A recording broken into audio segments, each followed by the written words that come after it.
everyone's having a good dairy on this Tuesday so far. Last we left off, our troll mage decided to actually do a run where they're going to get violent, mayhaps. So I don't think we can go through the entire game being a pacifist, unfortunately. That would be interesting, but not in this game, so... Alrighty. Gonna load the game here. And yeah, I've been playing a little bit on my own. So also going to just tweak the volume a bit because it's always a little bit louder in the headphones. Because I can even hear myself talk. All right, so for this mission, misdirection, central Hong Kong spills out along Victoria Harbor, all glittering chrome and neon flash against the night's darkness. The skyscrapers are a jagged nest of mirrored knives thrust into the sky, rending the clouds as they ascend into the heavens. The Ares Asia Holdings complex squats menacingly over Chatter Road, let's go with that. A steel and concrete tumor intertwined with nearby buildings in a web of sky bridges and shared parking structures. You make your way inside and ascend to the 5th floor, a public foyer that connects to the restricted areas of the complex. As the elevator opens, you arrive in cold, dimly lit reception area in a Broadway. Anyways, beyond it, your quarry awaits. So, we got a med kit for us. Got a few med kits across this team. So I decided to take myself, Sword Mage, decided to take our hacker, decided to take our other kind of samurai swords dude, and then decided to take our rigger. So yeah, we don't have the best ranged capabilities, but we're gonna see how it goes. It's something different, and I like different because I played this game for many, many hours.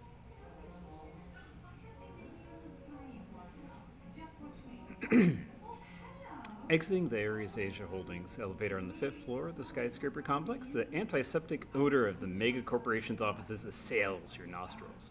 The immaculately detailed interior speaks volumes of the wealth and control the North American industrial giant has come to wield over the free enterprise zone.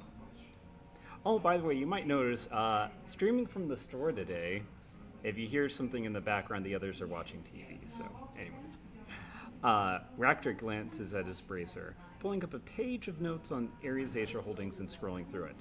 Oh yeah, also as a side note, before we went on the mission, Raptor said, you better take me along with you because those bastards who stole my immortality recipe for drones is at this place. So yeah, we're gonna go mess some things up. Okay. We're looking for a lab between floor 15 and 40. You know, just somewhere between that. Everything below 15 is shopping and recreation, and the residential areas span 41 to 92. The auto repair circuit should be up there as well. I know Taylor and Hardingham. They'll keep it close to their main lab so they can work on the project in their off hours. And they'll need specialized testing equipment. Things you can't fit in an apartment, even a big one. Sooner we get up there, the better. Yes, once we plant the altered visitor record data, we can find the lab's precise location. From there, everything we need should be nearby. Okay, let's hope that's the case. So... You know, I was just seeing if I had any more points to spend. This should look normal enough. Us, in coming into this corporation, this is fine. Welcome to Ares Asia Holdings, a division of Ares Macrotechnology. How may I assist you today? At the sight of Gaichu, the receptionist recoils visibly and his face grows ashen. Dear God, is that a ghoul with you?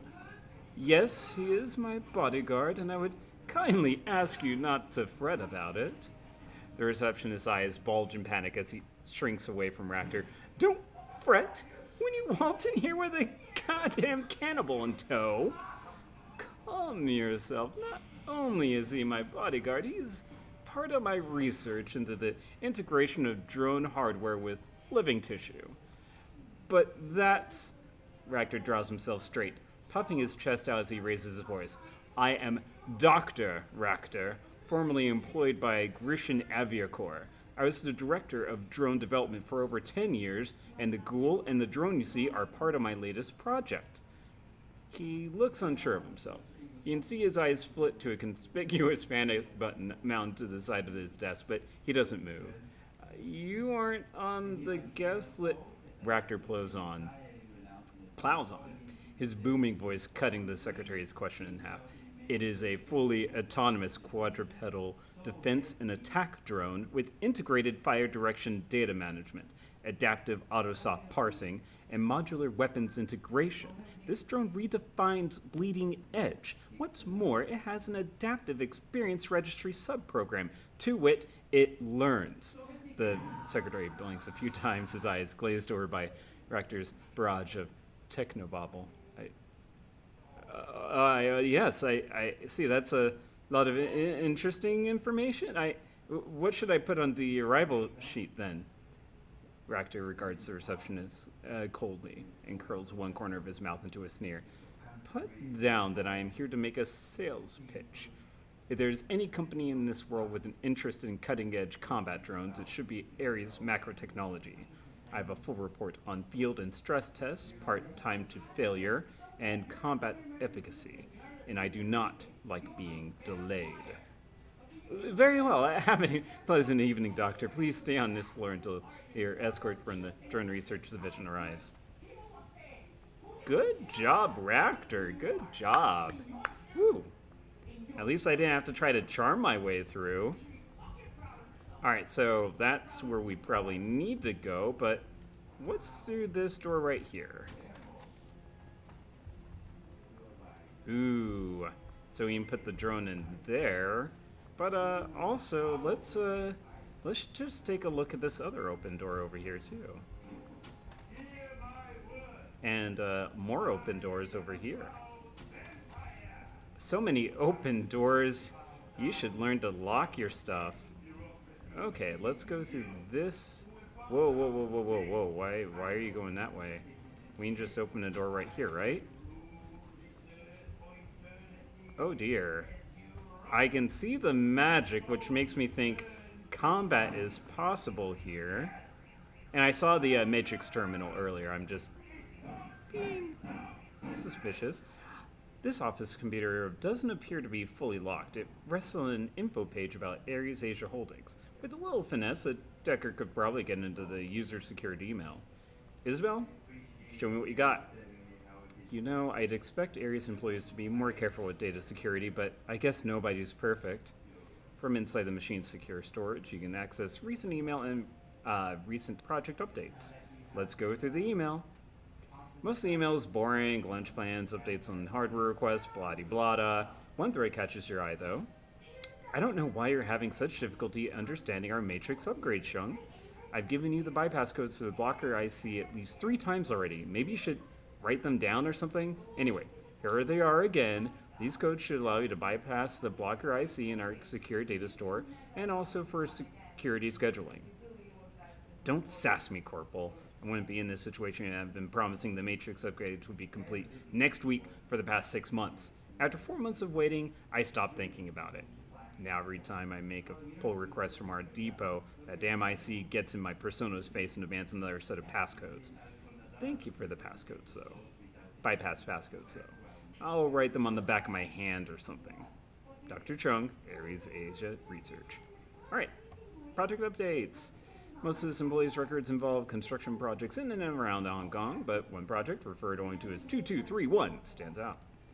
Dr. Chung, I'm concerned about the amount of resources you request to pursue Project 2231, particularly because we are Ares Asia Holdings, not Ares America. 2231 is an Ares America project, not one of ours. What explanation can you offer for this request? How can it be justified? Director Hui, Ares Asia Finance. I understand your concerns, Director, but you should be aware that all divisions of Ares Macrotechnology have been ordered to support Project 2231, where possible. Dr. Taylor and Dr. Hardingham are particularly interested in testing their prototype in support of Project 2231. I'm simply requesting enough manpower to find suitable subjects to test the prototype against. Dr. Chung, Ares Asia Research. The risk involved in local research is unacceptable at this time. This is the entire reason the bulk of 2231 related research takes place at Complex 68G, and why 68G is in the middle of frozen tundra. I would be willing to divert additional engineers for Taylor and Hardingham's project if they would be willing to create another prototype with the intent of shipping it to Complex 68G. Director Hui. I'll talk to them about it, Director. If you think it's not possible any other way, I'll impress that upon them. Dr. Chung. Alright, anything else? Yeah, let's get out of here. Alright. Browse the information. Oh, just, yeah, no, we don't need that. So those are guards we could talk to, which I'd rather not. I don't want to start a fight yet, if possible. Alright, so this is where we're going to have Isabel. Get in there, see what we got. Okay. Show me what you got. Okay, so if you remember from last time, this is kind of a real-time section where we have to dodge these folks. So we just gotta watch their patterns and see how that goes. So I'm just gonna kind of watch and see what it's like over there.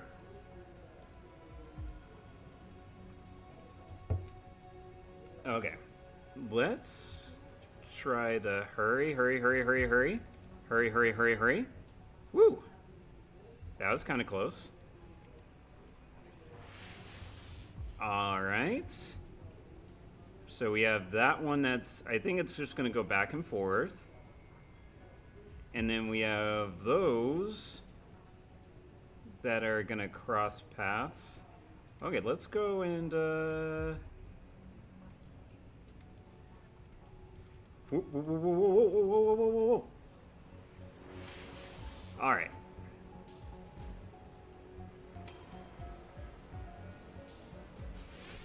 Oh, crap. Oh, crap. Oh, crap. So, not what I wanted to happen, but okay. Let's form one over there. And then let's see. Let's concentrate on this one for now. I have higher degree on that. Oh, let's just do that.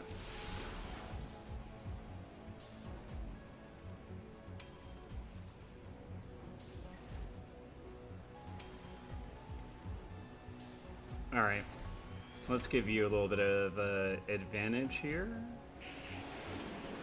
Assassinate. Sweet. Good job there. All right, and then... All right, another hit there.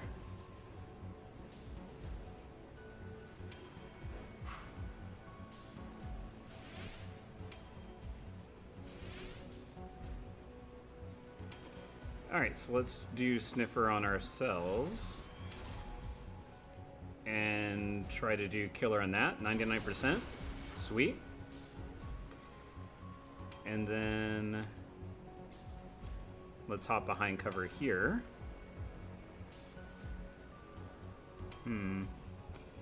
Well, I guess I'll have him hop there. And then do a little thing on this one.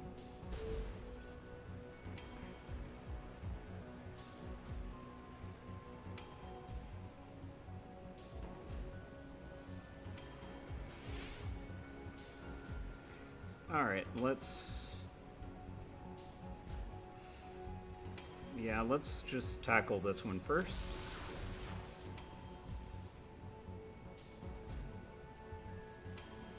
Before I use up more resources there,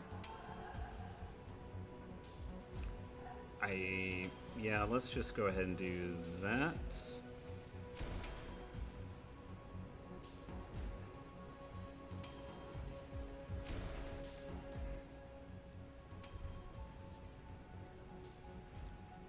%90 is decent. Thank you.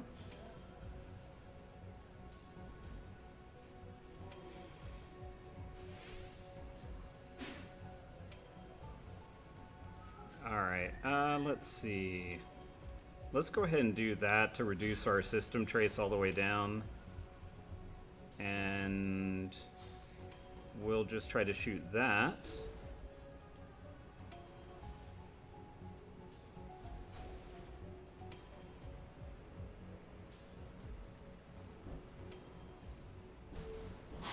Ow. That hurt.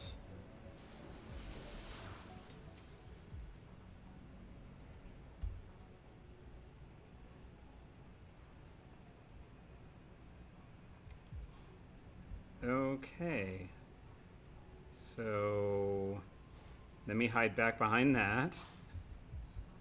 All right. I don't think there's anything else past there. It's all just about getting over here. So I think once everything is kind of concentrated over here, I can... Oh, there are some very erratic patterns. Let's go. Let's go. Let's go, go, go, go, go, go, go, go, go. All right. Ooh. Let's go ahead and... That's 8. I know that's really hard. Because it's a difficulty of 8 out of 9, basically, which means... Hell... And let's just try to do a regular hack, sure. You can see how hard a regular hack might be. Okay, so this was a few streams ago, but this is how much time we have to figure out the pattern that's here. And basically, for every kind of Simon pattern that we get here, we add 5 seconds onto this hack time. So, yeah, let's go ahead and start.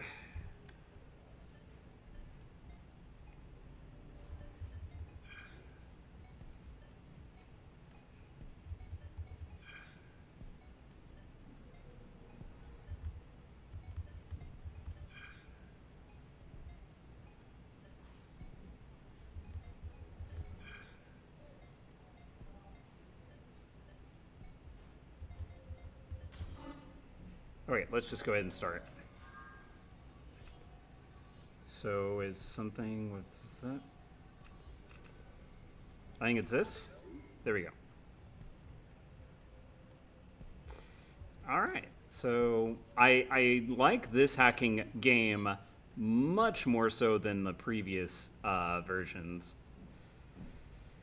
in the previous Shadowrun games. So anyways, I'm just waiting for the path to clear. We'll just kind of go along this way again once that goes. So we're going, we're gonna hide.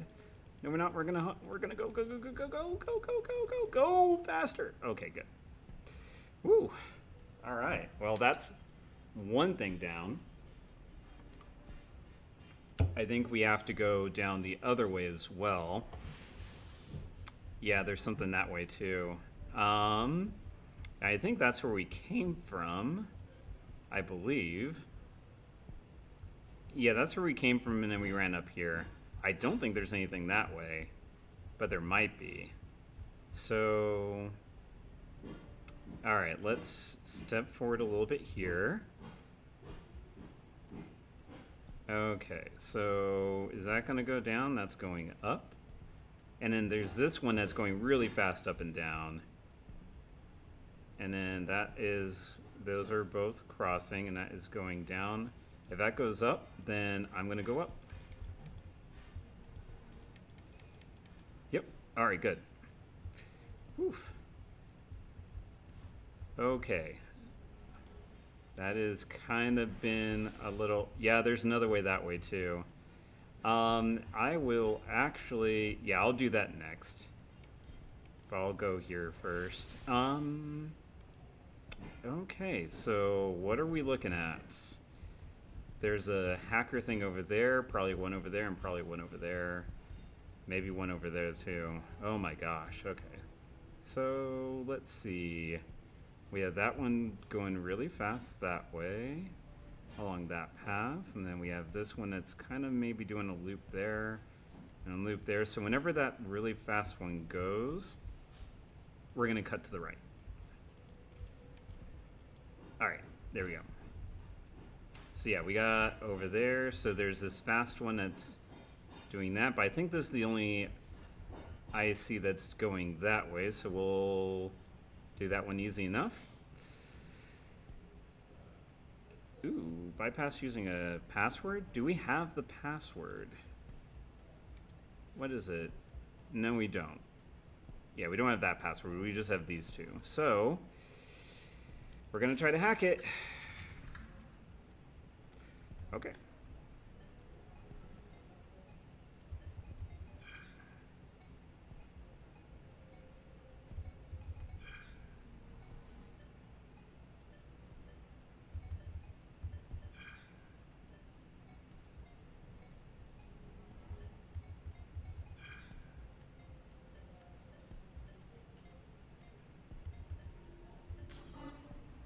Alright, we're just going to start. Oh, no, no, no. I meant this. Alright, so number 3, and then a...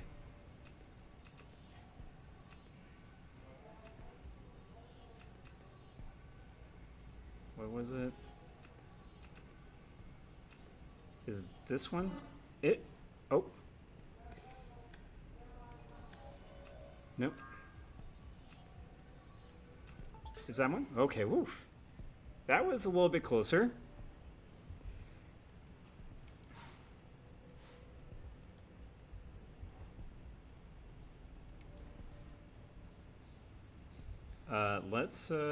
Yeah, I want to manipulate that. I want to turn that off. Is there a way to do anything else with it?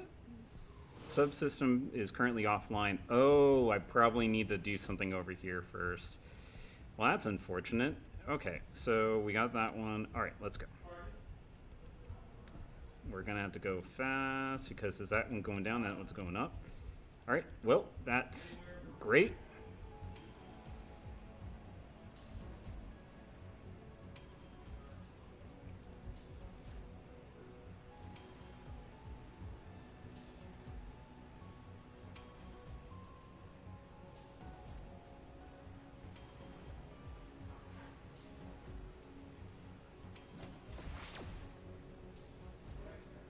All right, and then let's go.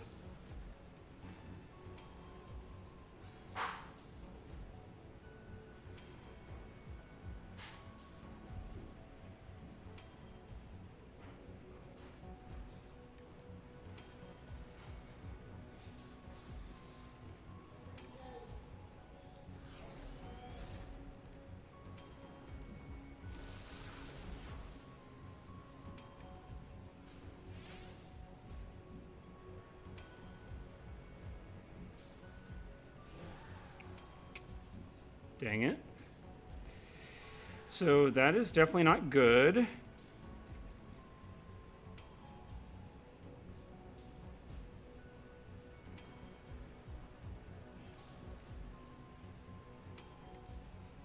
Let's see, so... Okay, well, we'll move back a little bit. So when we do this, we won't hit ourselves.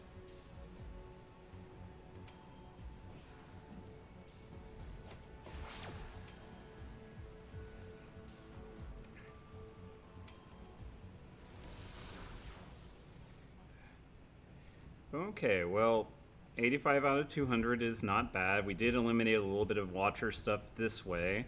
And then we have another thing over there, and then another thing down there. Okay, so let's go ahead and...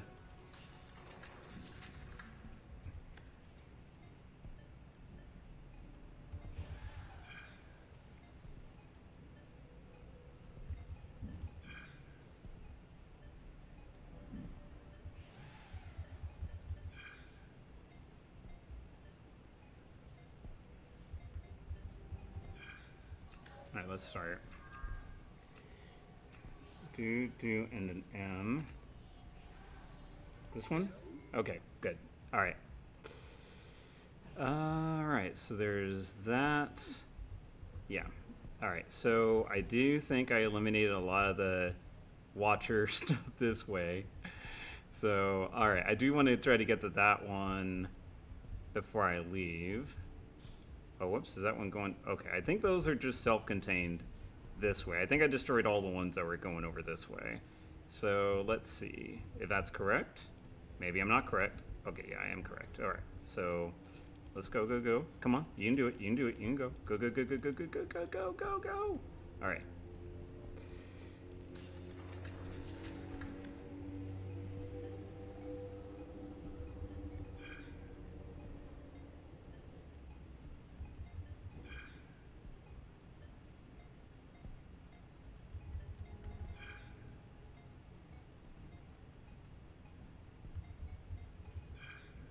Alright, let's start.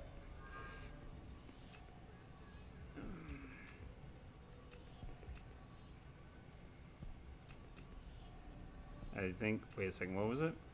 The last one is that, and then we got a, this is the last one, and then it's a M. That's the last one, and then a timer. Okay. Is that it? Okay. I'm not good at these things, so I'm actually very nervous about doing those. Okay. So we still have this way to go, and we still have another way down here and in the next room that we have to go. So with this one, I'm going to just follow these around to the right and then just circle about. I'll wait for them to do one more pass around so their paths can get more aligned. That's good enough. Okay, all right. Okay, so let's go in there.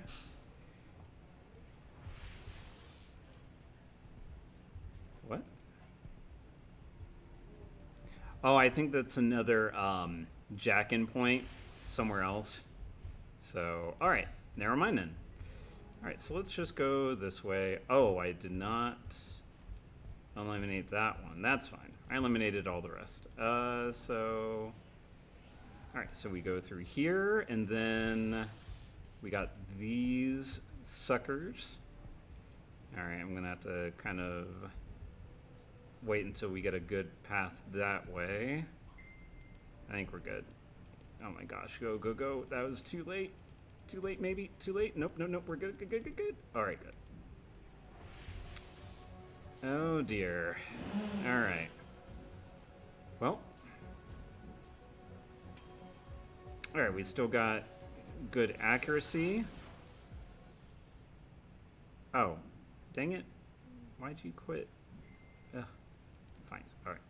I don't know why the music and everything just went weird. Okay, all right. Okay, so I really can't see anything from here. I'm just gonna trust that they are... I don't think they can see me this way. I don't think so. Of course I'm wrong. All right. So sniffer, killer. I'm getting some good crits.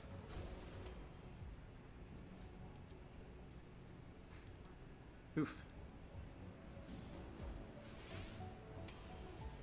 Oh, son of a gun. Alright, I gotta reduce the system trace. It's getting a little too high.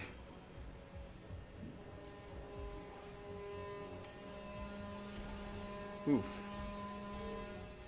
Okay, that is definitely not good. Let's do a little bit of this. And then let's go ahead and bring out a shield program right there. Alright, so we'll go ahead and shield you. And then we'll blast that. Oh, I'm surprised that actually hit.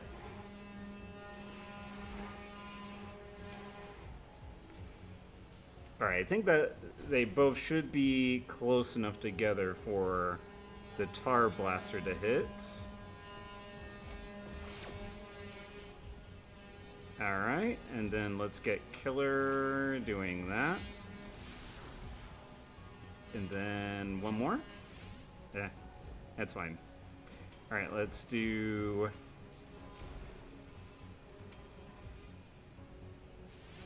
That's fine. It's just basically... Oh gosh, I did not realize that's coming that way. Okay. So that's going to be a problem.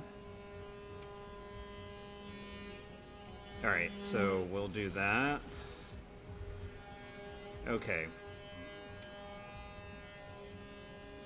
Hide behind that. And then do this. Okay. I do not want to be traced at all, so I think that should be far enough away from that at least.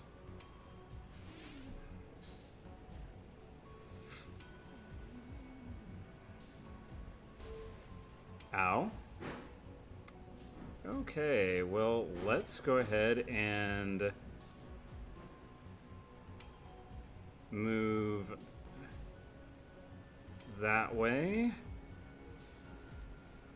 Tar blast both of those. So it can't move, so that shouldn't be able to trace me now. And then let's see if we can blast it.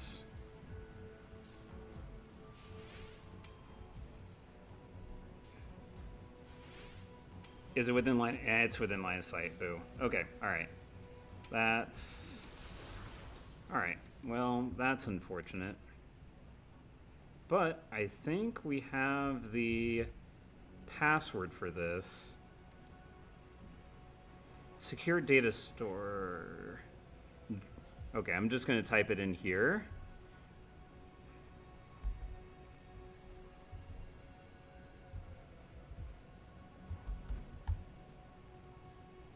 Oh no, why did it do that? Alright, there we go. Yes, I know, maybe slightly cheap and cheating, whatever. It's the same as if I wrote it down. Okay. GU for and YU because capitalization is important. Thank you. Alright, so we basically hacked our way through a lot of this. Let's hope we don't have to do much more of that, though, because we are very high on the system trace. I don't think there's anything else we need to do, because we went through there, so yeah, I think we're good. Alright, cool. So... now that that's done, let's go ahead and have the, just going to turn the volume down just a little bit.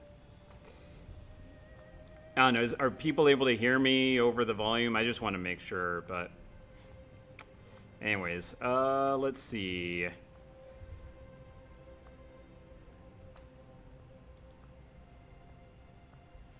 Yep, we're going to send a drone in. Activate a drone.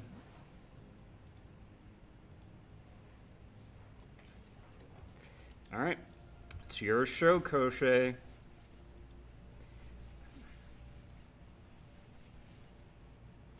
Alright, and we'll end that. Power conduits. Power conduit is labeled elevator control and power. A series of tangled cables and wires weave in and out of the junction box as if it's been patched and repairs made many times. A note is taped to the side of the box. For God's sake, don't touch anything in here without contacting me first. This box is the most temperamental piece of crap I've ever worked with.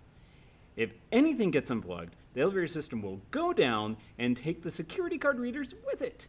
Why don't we spend all that yen on improving security if everyone has to take the stairs? Lee. The drone could fairly easily rip out some of these cables, rendering the elevator and employee ID cards inoperable till repaired. Cut power to the elevators. Or we did do something with them. I know we hacked them.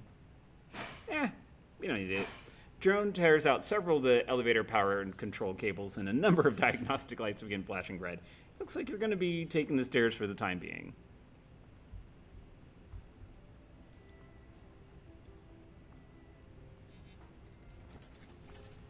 Alright. Oh, I guess we have to get Koschei back. It does not like us not having Koschei as part of the team. Fine, fine, fine. Okay, alright.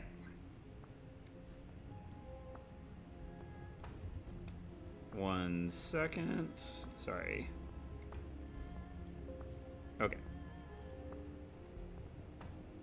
So, let's see. How are we going to handle this now? I think the stairs are past this way, maybe? I'm not sure. Okay, so maybe go through door? Oh, that is a public terminal. Oh, I was completely mistaken about what this might be. Okay, whoopsie. Whoopsie! This is a public matrix terminal for guests and visitors. Its primary functions appear to be directory and news services, as well as basic email. This is also a perfect terminal for you to upload the faked visitor records. Welcome to Ares Asia Holdings. Please note, all activity on public terminals is logged and recorded for our, security purposes. Please state your query. Well, we're gonna just mess with you a little bit. You slip the jaded chip into a port on the public terminal and let the worm go to work. After several seconds, the chip flashes green. Now, Ares Asia Holdings records show that Golden Fong has visited on several occasions in the past. Let's go ahead and search for Taylor and Hardingham. All right, we got that email and floor 27. Dr. Taylor transferred to the Hong Kong offices from previously in London, like what Rector told us in his story.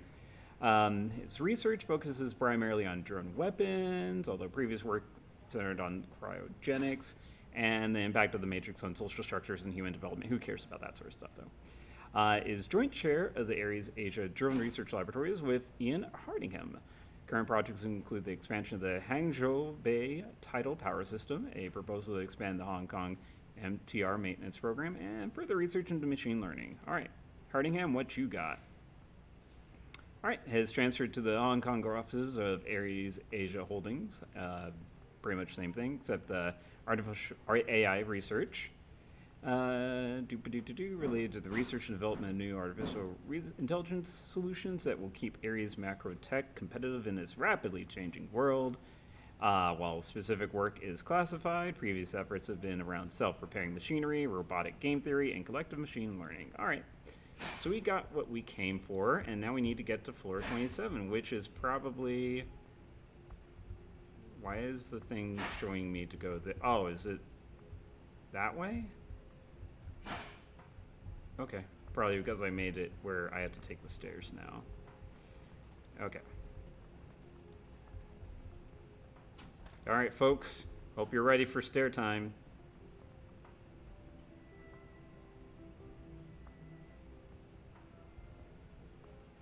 Okay. Oh, sorry. 1 second.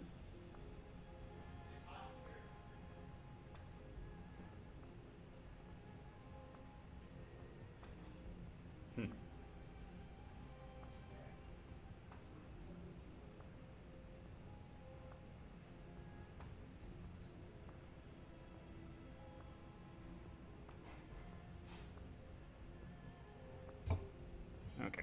Anyways, excellent, Slane. We have arrived. I feel like the Ghostbusters after climbing. It's like, how much farther? It's like, we're going up. I can't believe I can't remember the quotes from that movie. It's been, I think, a year and a half since I saw it last. I watched it whenever I was in on a cruise with my dad in the before times, you know, before plague. Anyways. Excellent, Slane. We have arrived. Ractor straightens himself up, smoothing out the front of his jacket. We should make certain to find the auto repair prototype while we're here. So what, we just search around? I don't see why not. They'll definitely have stored it somewhere near here. Alright. And game saved. Alright. We have a lot of orange things. I can already see several battlefield things that we're probably going to have to do. Alright.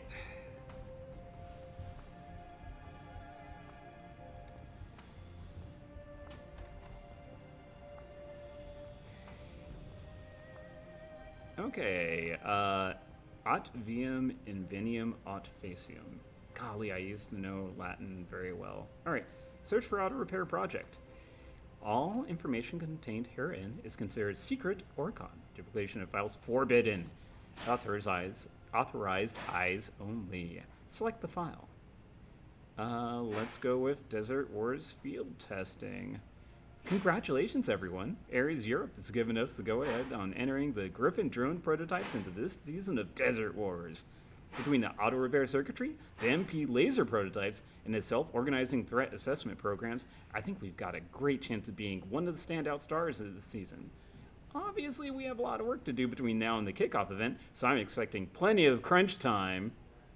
I know each and every one of you wants this as much as I do. It's hard for me to express how proud I am of this team and all the hard work you've put in over the past year. If we can pull this off, we're positioned to be one of the biggest teams in security drone hardware in the past 10 years. If we buckle down and put in the hours required,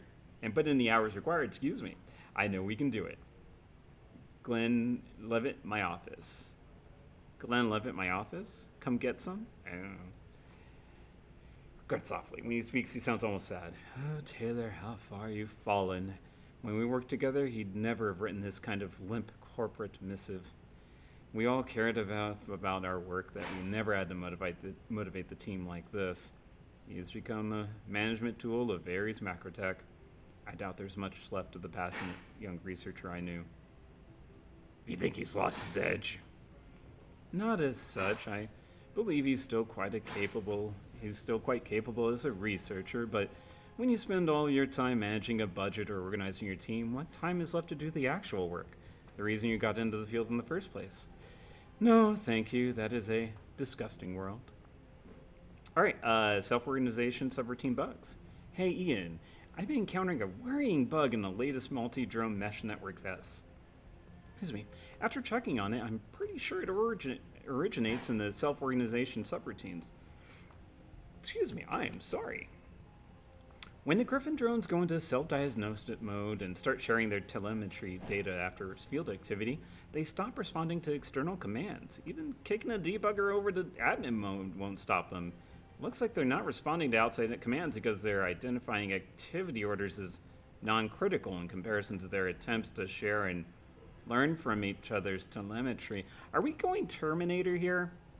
Did you just Skynet some drones? It seems like you're Skynetting some drones here. It's downright spooky. They tried to push me out of the room during one of the tests because one started firing the on-share cleanup base camp function and the rest picked up on it. They identified me as an object to be removed from their secure space. And the worst part is that the triggering condition was me trying to shut down the mesh network. Yeah, you just did Skynet. Have you seen Terminator? It's an old classic movie in these days, but yeah, you just did Skynet. I don't know, Ian. I don't like the idea of drones making value judgments about administrator orders. Whoopsie. I like to strip out the self-organization code for future tests until I can debug it. I understand that we're trying to play catch-up with the Raku on the pseudo-intelligent front, but the fallout if this bug spreads could be pretty catastrophic, to put it mildly. Wait on the next test. Just a heads up for the team, hold on further self-organization tests until you get the all clear from me, Taylor, or Jan. There's a little bug where the drone network refuses external orders while they're pursuing their self-generated directives. They're sharing learning, battle exam, you know, the works. It's nothing critical, it's just going to make debugging other systems a pain in the butt until we get it sorted out. General tests are still a go, though. 10 to 1, they're still using my old code. Sounds like the same kind of bug I encountered during my early tests in Moscow. He runs a hand through his hair, squinting at the computer screen from over his shoulder. Problem is that they're trying to give orders to the drones, while the drones to prioritize their own desires over the end user. They'll never respond so long as they're in group reflection mode. You're saying the drones don't listen because they're busy with their own work and don't want additional work? In essence, yes. The more complex pseudo-intelligent drones become, the more we have to learn to convince them that what we've ordered them to do is the best course of action, within reason. Part of the reason the self-correction code exists is to protect against user error. These drones are only doing what they've been designed to do.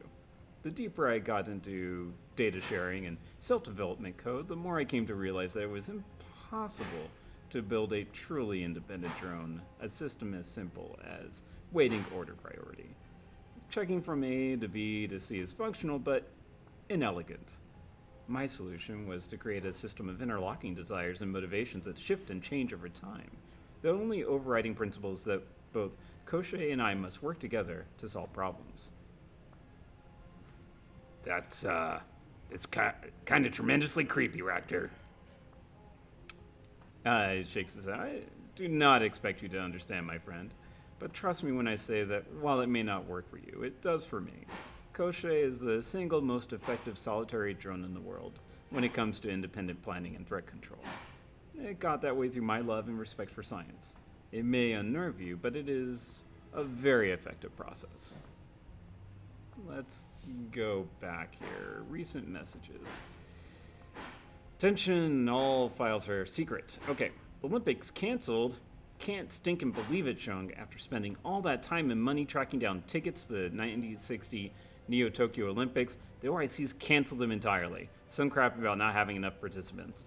I guess a ton of countries pulled out in protest over Japan's treatment of metahumans and the way they handled their holdings in California.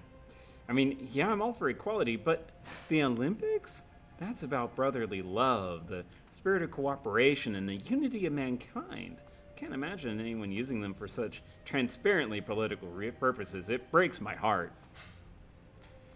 Yeah, I obviously didn't hear about the 2020 ones either in Japan. Anyways, Gia, can you put those reports on my desk? I was hoping to take a look at your power output test data sometime soon. I'm going to be in and out of the office all day, so just let yourself in and put them on my desk. The code is 98144. 98144. Good to remember. Yes, I'm glad that it got added. Okay. Lab safe. It is status locked. Okay. Olympics are about proving your country is the best, nothing more. True. Shutter controls. Shutters must be closed during energy emittance testing. Failure to close shutters is ground for immediate disciplinary action. Shutter controls are currently also closing the security room shutters. I've talked to maintenance about it, but they haven't had a chance to fix it yet. So bear in mind, when you close shutters for laser testing, security cannot respond as side door auto locks. Make sure nobody goes in and out of the main lab while the shutter's down. Let's not do anything about that yet, because it sounds like I'll be trapped in there. Security system servers. This server cluster handles the local records and systems for floor 27. Undoubtedly, the building-wide systems back up this data, but anything occurring here will be fed to the larger Ares Asia servers. Makes it the perfect place to upload the worm and faked camera footage. Let's do it. A few moments later, the chip flashes a green light, indicating the camera records for floor 27 will now show footage of Golden Fong meeting with Dr. Taylor and Hardingham. Alright, so we got another matrix checkpoint here. Alright, is the system still at 150 tracing? If it is, that's not pleasant. This might be the other way, though, for the gas thing. It is, and all that stuff is still cleared, so that's great. Okay, good. So we don't need to actually, yeah, we can just exit out of there. So that's good. I have a feeling we're going to need to hack in and do something about gas later. Are you okay? No blood. Okay. You sure? Okay, so Dr. Taylor's office. Let's enter that code we saw. 98144.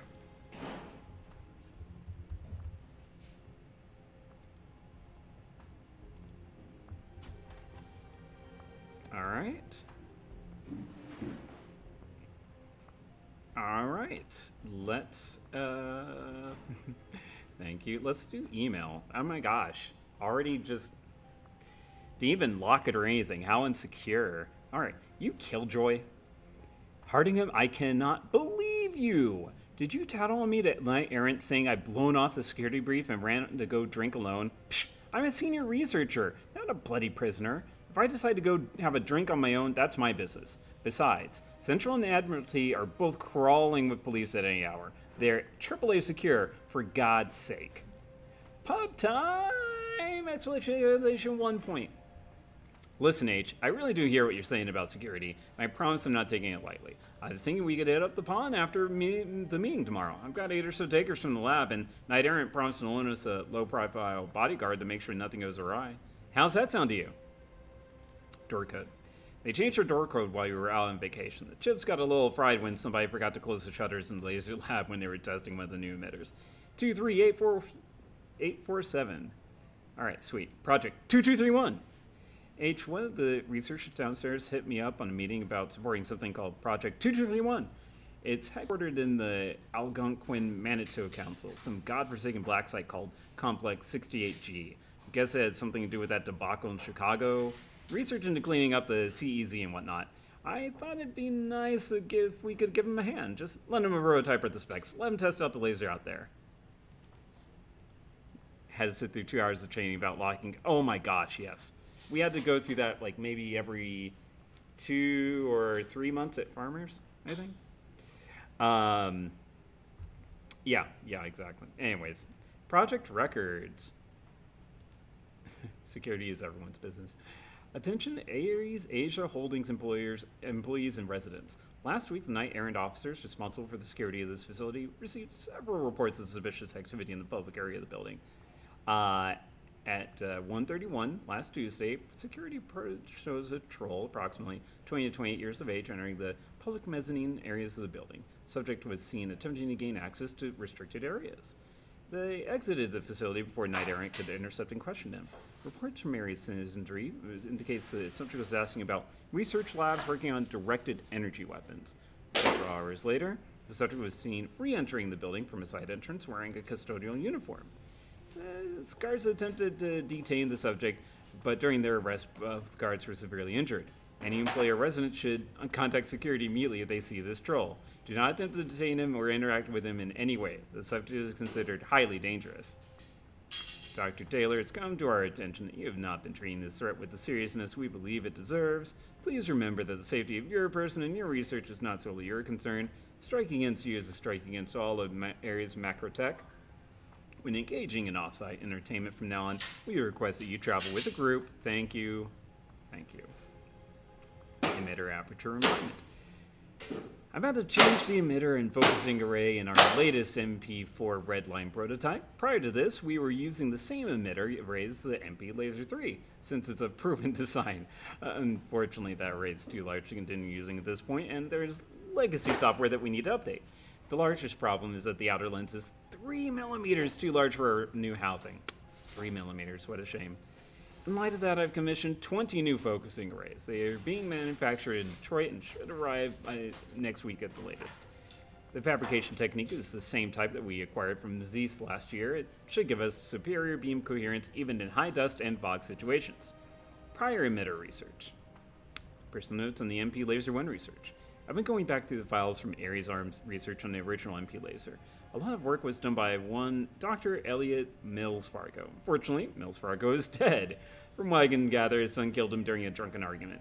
What's curious is that most of the research files have been heavily redacted. Very curious. It's almost as if Ares Arms doesn't want anyone to know anything about the initial research. It's very, very, very curious. So curious. Given that we're all supposed to be working towards the same thing, right? Aren't we? From what I can gather, Mills Fargo had a radically different design philosophy than Hardingham and I. Most of Mills Marker's notes indicate he was primarily interested in purely vector solution or soliton fiber lasers rather than our own dye-doped matrix tech.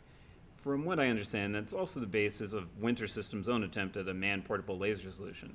I can't find any evidence of how they would have developed that tech without access to Mill Fargo's work, though. Curious. Curious. How curious.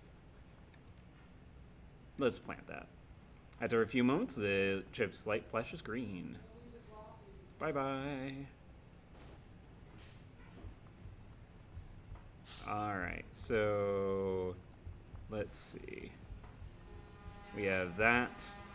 I'm just waiting for the other hammer to fall, I guess. So let's see. We need to retrieve the auto repair unit, find a key for the lab safe still, which we don't have because that's the lab safe in there. That we've already accessed that. Is there anything down here that we need to get to? I'm just double checking. And those are the stairs.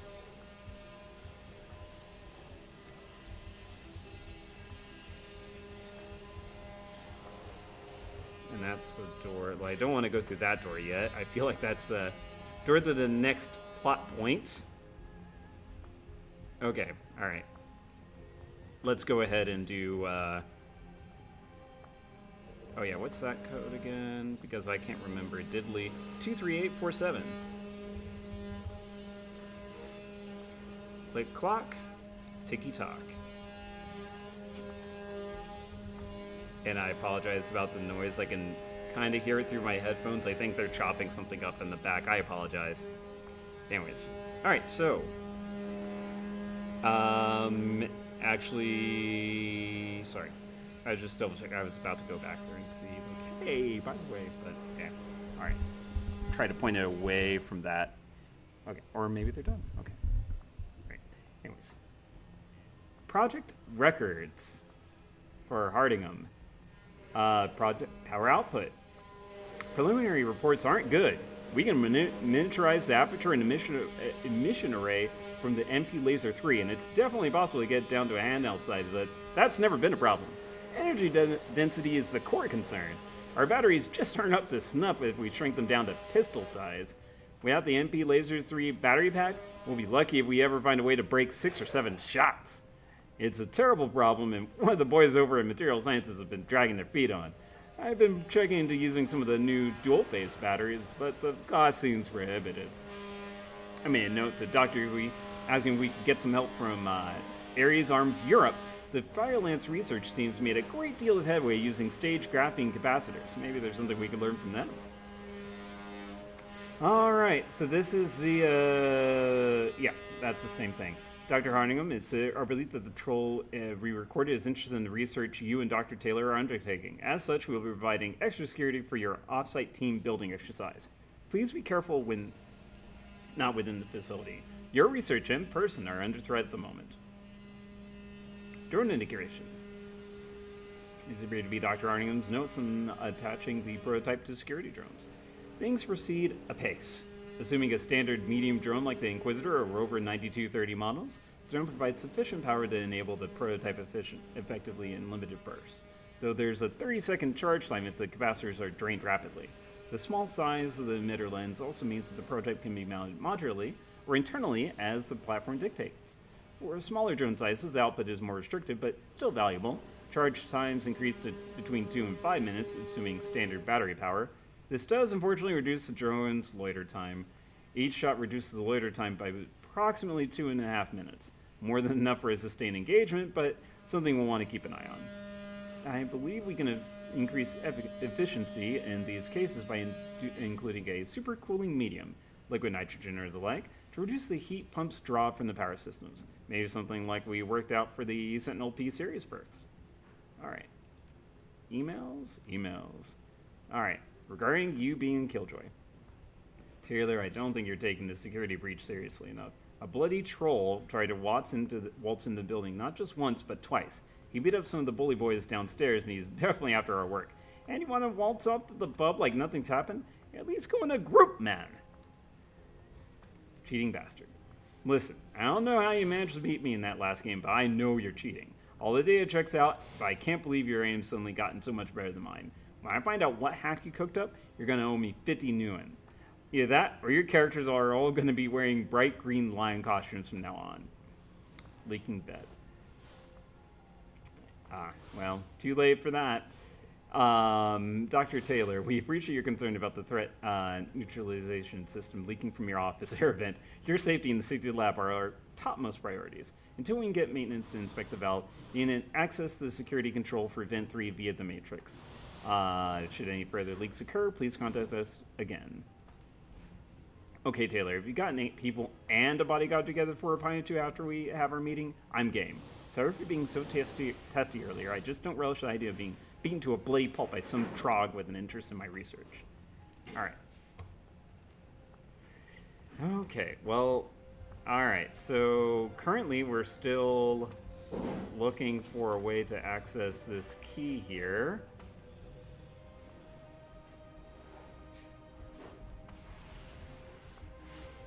With the shutter controls. Maybe we have to activate these.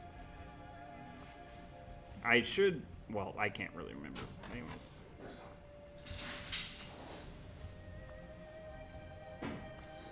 Maybe it unlocks now? Of course not. Okay, that's fine. That's fine.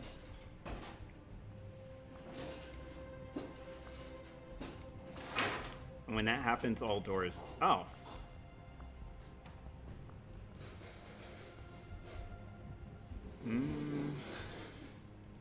How about I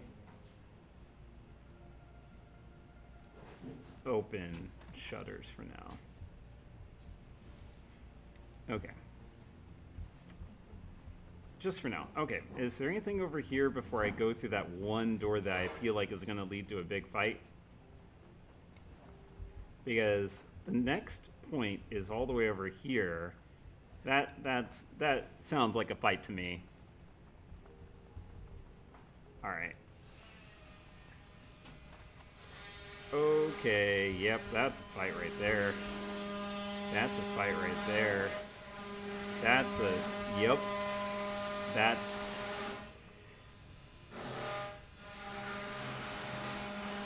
Hey, who the hell are you? I don't recognize you, which means you sure as hell don't work on this floor. What's your business here?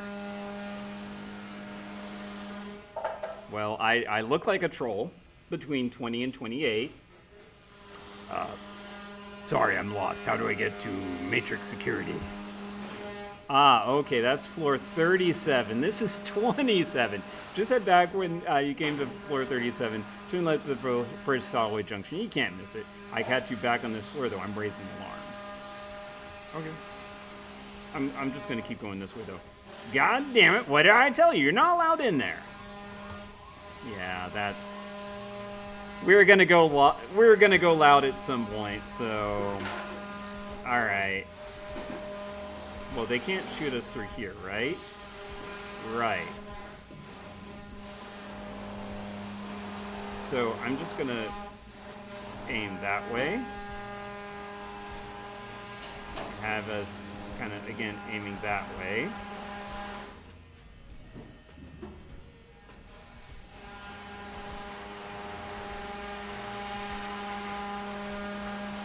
Okay, I feel like security is going to come out through this door now, too. It's just not going to be a fun time. It's not going to be a fun time for anybody. Alright. Just in case, I will have him kind of keep watch that way, too.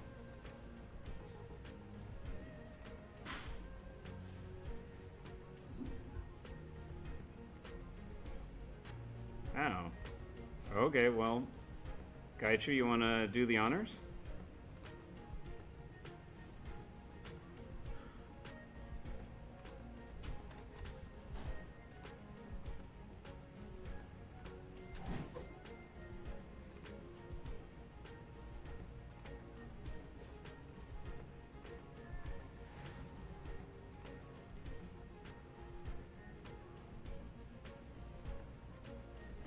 I guess let's just give me an aim. So I saw there was a matrix thing in there. I'm still gonna keep kind of a watch that way, and I think, yeah, you do that. All right.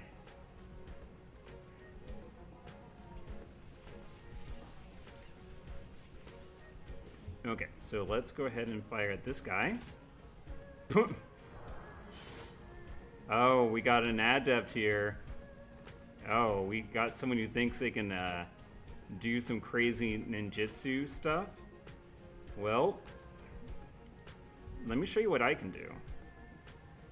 53%. What can I do? It's 61%. And 81%. Okay, well, we'll start with that first. 6 damage. Ugh. All right, and then... All right, fine. I'll be a bit of a mage. And then let's go with a slice. And then another slice.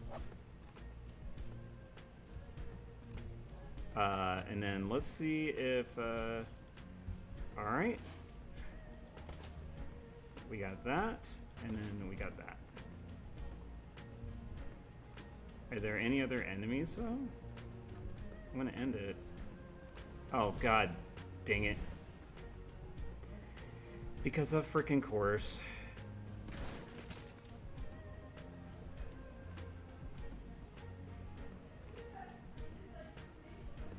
Okay, well, heal. Oh yeah, because I'm staying on the node. That's why it's doing all that stuff.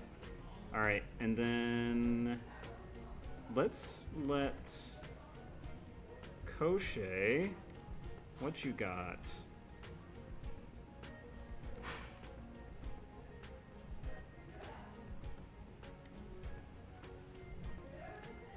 Yeah, let's just aim for this. Let's aim for the mage. Yep. Good shot. Ah, dang it. Alright, let's see. Raptor, can you... Okay, you're like way too far away, so we're gonna need to bring you up a bit. Still uncovered, of course. Let's have Isabel... Ugh. We just need to take out that mage. That is the most important thing to do right now. So... Okay, what's the chance of marking them? 56%? I'd rather see if we can do an aim. Headshot! Alright, mage is out. Alright, we got one action left on us, so we'll go ahead and... let's go ahead and... Oh yeah, 99%, let's do that. Yeah, since I'm standing on a mana node, I'm basically everything I do goes to multiple targets. So, all right, and you can get up all the way to there, so let's go ahead and see what you can do, buddy. And I'm probably gonna have Isabel actually start going up to there to activate and work on that. All right, so let's see. 78%, let's do that. Still okay. Let's see. What about this? I can't yet. So I'm going to actually step up to this one because it's a larger radius and makes things happen a bit better. So, all right, Isabel, I'm going to need you to hack into that. In the meantime, do your magic. Wait, what is this? Oh, wait. I forgot, yeah, stances, yeah. So, all right. Gain 2 armor and 1 dodge, 2 armor and 1 dodge. Oh. Active. I don't know why he has that twice. But anyways, so I'm currently in water stance. It goes through 3 things. Your attacks, if I'm in metal, will do AP damage or reduce HP damage. In exchange, your dodge will increase by 1 and 2 less damage. So your dodge reduced. Yeah, let's do metal for now. Metal. And also, let's get you some better armor and stuff like that. Just because you're up against an adept. I believe in your abilities, but I'm nervous. Alright, so Koschei, let's go ahead and that's line of sight block. So let's see what we can do about. Let's see if we can get. Yeah, -1 AP, good. Alright, and then let's do that. Miss, that's fine. Oof. That's a big hit on Gaichu. Well, that's a good thing we still have heal wounds. Let's go for the 85%. Still not doing that much damage, but all right. Before we hack in, let's go ahead and see if we can do. Man. All right, Raptor. Let's go ahead and either AP, quickness and strength, 8 to 12%. Yeah, let's get your 8 to 12% accuracy in there. All right, and then can you fire at anyone? You can do. Yeah, you can do that. And then you'll be able to hack. I'll wait for the hack until after I'm done with this. So let's see. 36. So crit? Nope. All right, let's aim and yeah. All right. Let's see how crazy we get in the Matrix.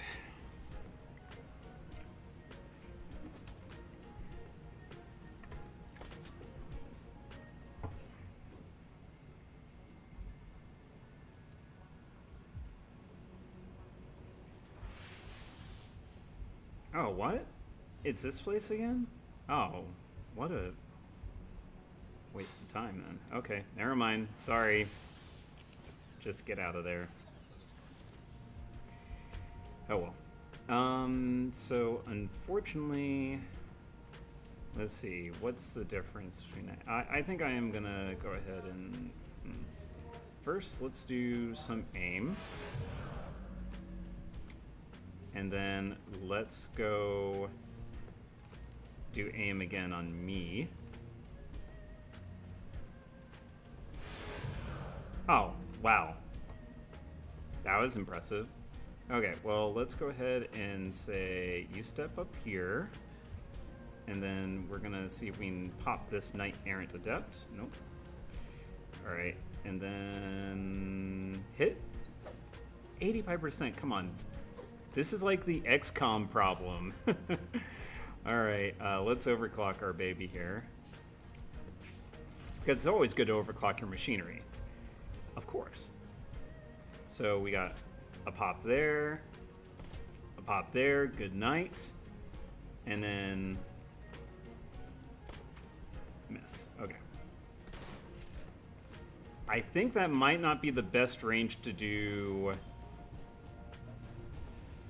Let's see. What happens when I do that? Ah, it healed. I was hoping it was going to heal both me and Gaichu, but that's fine. Okay. 93%? That should hit. I do hate that they're still behind cover, but that's fine. Alright. So let's see if we can mark this guy. And also when she marks, she does take down damage a bit. So, alright. Go up and do your magic. Sweet. Good job.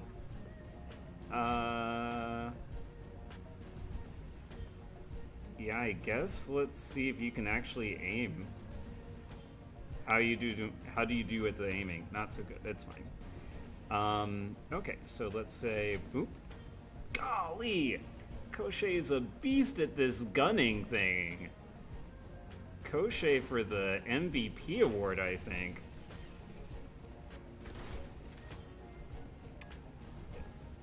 Okay, let's let's see what Gaichu and, yeah, so, doop-a-doop. That's, oh yeah, you are dead, my friend. Koschei, honors? Come on, come on. He's stunned.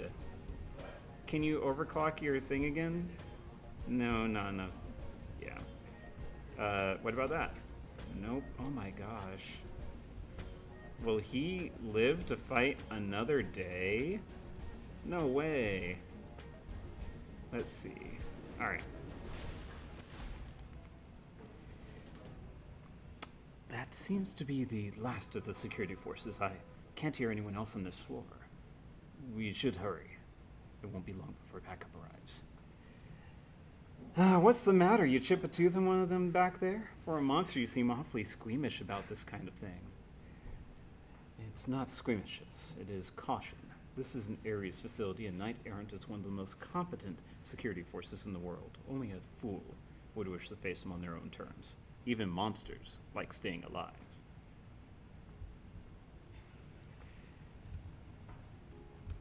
Overcock until it smokes and back off. A smidge. Just a smidge. Okay, well, let's see. I'm going to actually just do a quick check. So I'm missing 10 health, full, missing 16. Let's see. Do you have a... If anyone has a Medikit 1 besides me... Alright, yeah, she does. And these, I believe, will refresh. Yeah. Yeah, he'll guide you. Alright, cool. Alright, sweet. Well, that did not go as smooth as could be. Dang it. That. So is it through this door now? Security control panel. Please input command. Unlock the main lab door, please. Hal, please unlock the main lab door. Hal. Alright, so, oh god, this definitely looks like a battle arena. Okay, so... Whoa! The stillness of the area's laboratory is suddenly rent by the unmistakable sound of an explosion.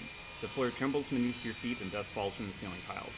As the echoes of the blast recede around you, the distinctive smell of atomized concrete and scorched carpeting wafts in through the vents. Rector busily types out some commands on his arm bracer.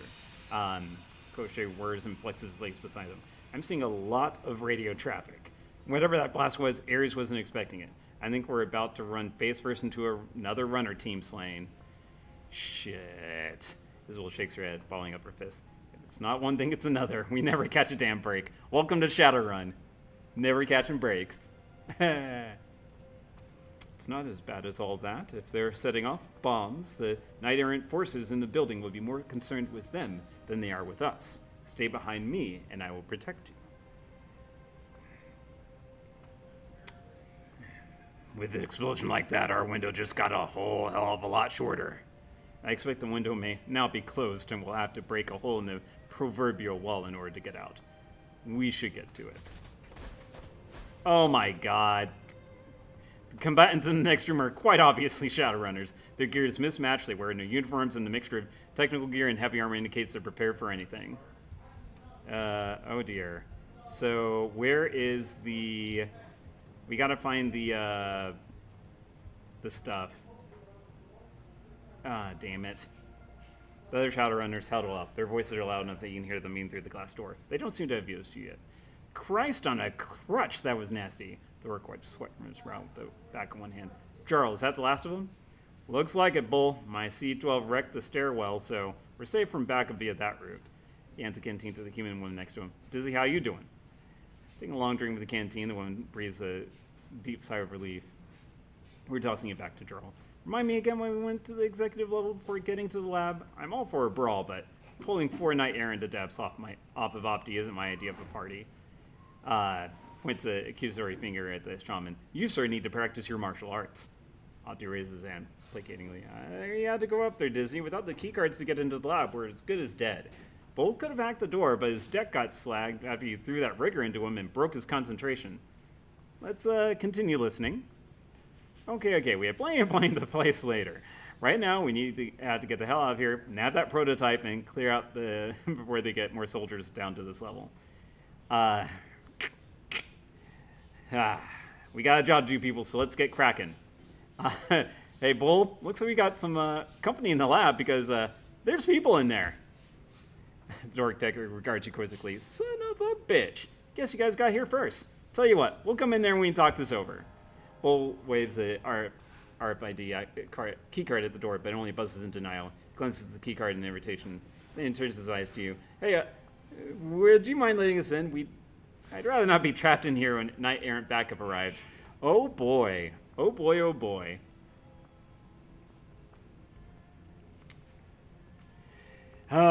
So do we go for the code of the Shadowrunner?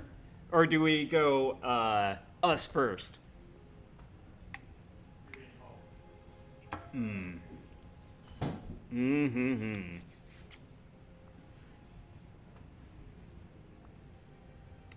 Yeah, I'm gonna go code of the Shadowrunner. You know, we gotta look out for each other. Yeah, okay. Give me a second to open the door.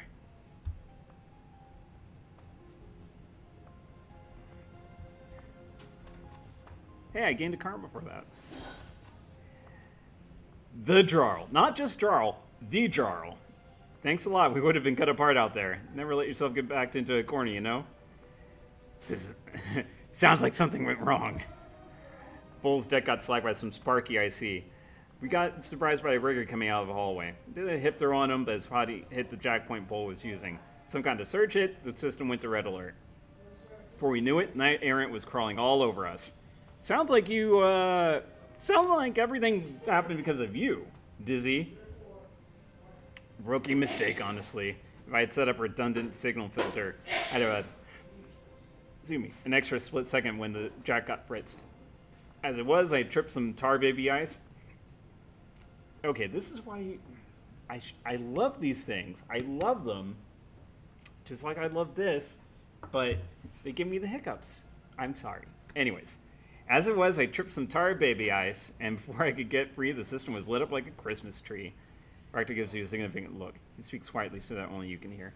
That key he used is almost certainly for the private safe where they're keeping the auto repair circuitry. We need it. I know you're trying to be quiet over there, but I can totally hear you. That's so typical, this sort of thing. He tosses you the key card. Here, take the damn card. It's worthless to me. Just help us get out of here in one piece.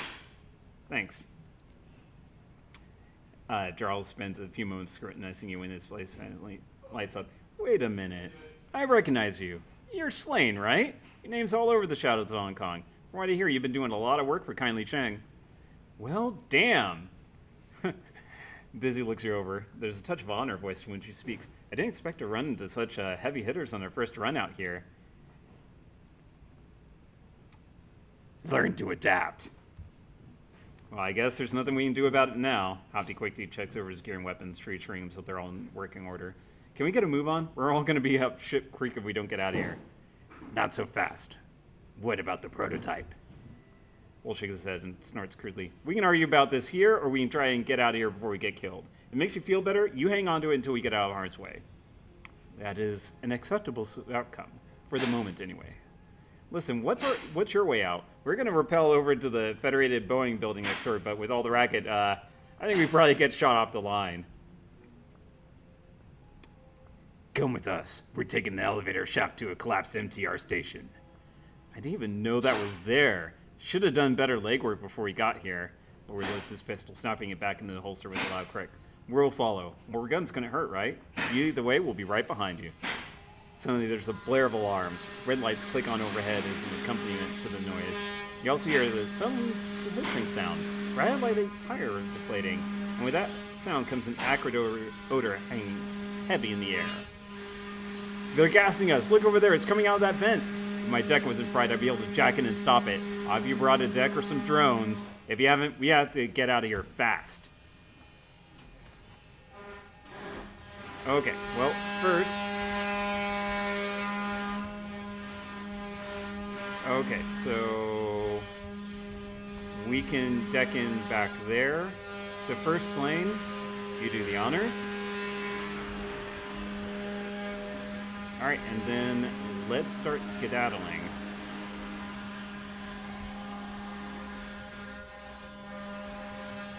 I have a feeling that people are about to come in through there. And honestly, I think it's better to start doing some crazy attacks. We have some randos here who can take up some hits. So, alright, let's go. Is this as far as I can go? Yeah. Alright, let's go this way. Come on, Koschei.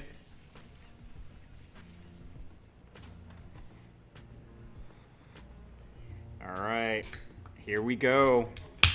You want to go loud? This is how we go loud. This is how we go loud in Hong Kong, baby. Alright. Keep on going, trolley boy. Alright, but we gotta protect our Decker to make sure she does get to the... Yeah, we need to get her to this so that she can start getting the gas out. Although... Huh. Well, you can't go that way. I guess there was nothing over there. Is there nothing else? Okay, alright. Okay, Gaichu, go ahead and just... Let's go ahead and put you behind some heavy cover just in case. Raptor... Yeah, you can be a little bit further back too. Yeah, folks, come on, we need some backup up here. Let's go.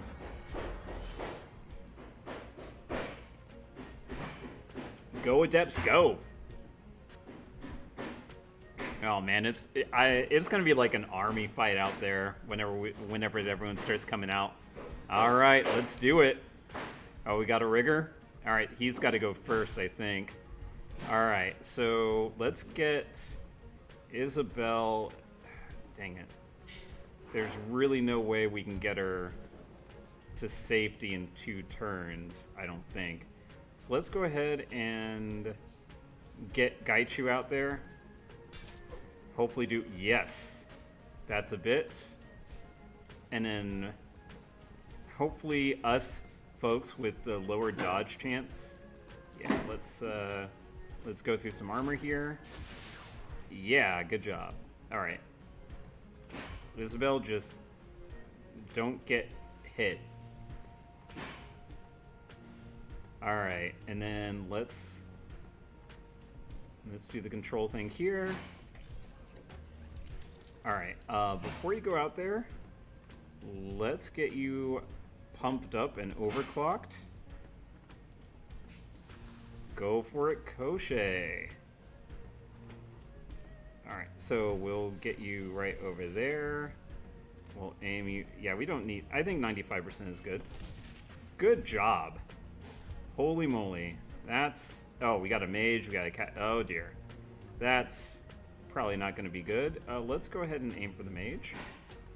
Sweet. That's a bit. All right. Hurry on up there. That's great. Just hurry up there. We're, like, in the very front.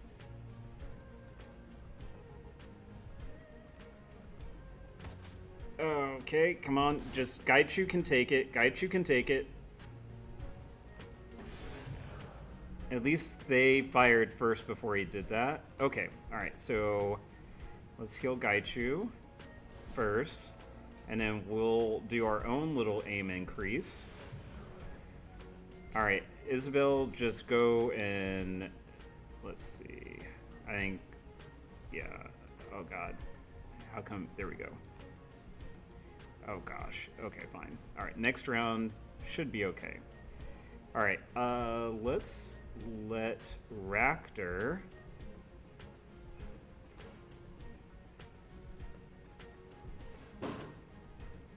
Yeah, let's get that going a bit more before... Yeah, so Raptor can step up here. Hopefully take a little bit of fire from our friend. Man, Koschei is MVP of this, like, fight. I swear to goodness. Sweet. Oh, nice. Good job. Hopefully get some other people. Oh, good job. What are you doing? Oof. Okay. Well, I'm gonna go ahead and step out here. Let's get, yeah, that should be done for him.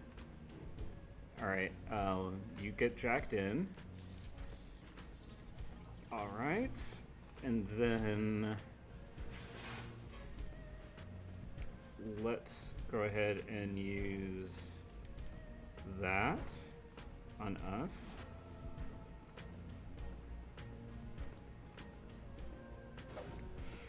That's unfortunate. Yeah, we'll just head on out. All right.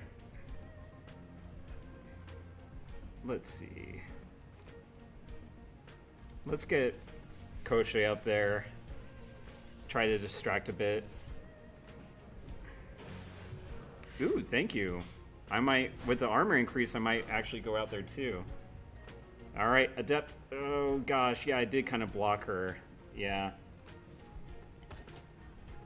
Good shot, Johnson. Good shot, other Johnson. All right, so fortunately, I accidentally went into here and did everything I needed to do to get these open without knowing what I was doing. So, oh, whoops, I forgot about that one. All right, let's go.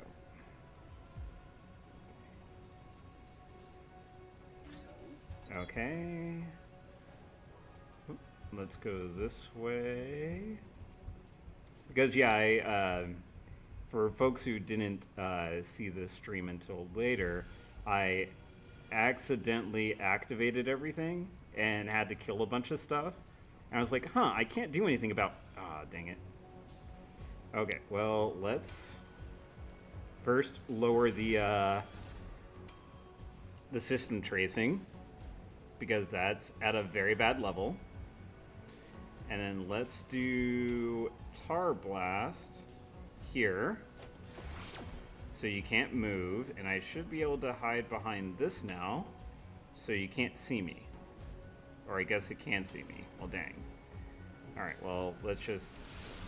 Oh well, that's too bad.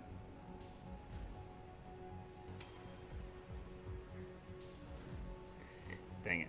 That's not good. Okay, well, that'll be fun. Alright,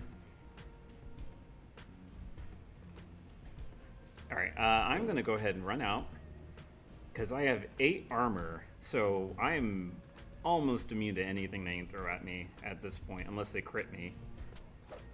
Alright, we got that, and then we got that. So he's almost dead. Let's go ahead and push forward a little bit, and let's go ahead and just aim and then go boom. Alright, and then just keep an eye out for anyone else who comes out that way. Sounds like more people are coming out that way.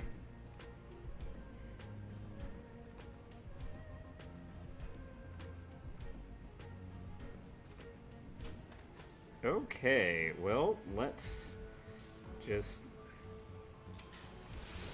Oh my gosh.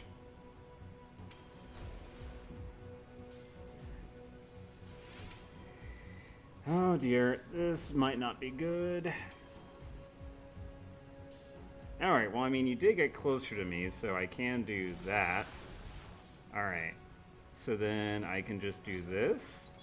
Sweet. Alright, and then let's go ahead and click out. Alright, so we saved the day over there.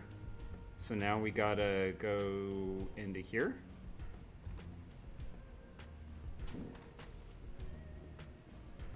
Alright, Isabel, let's go ahead and bring you down.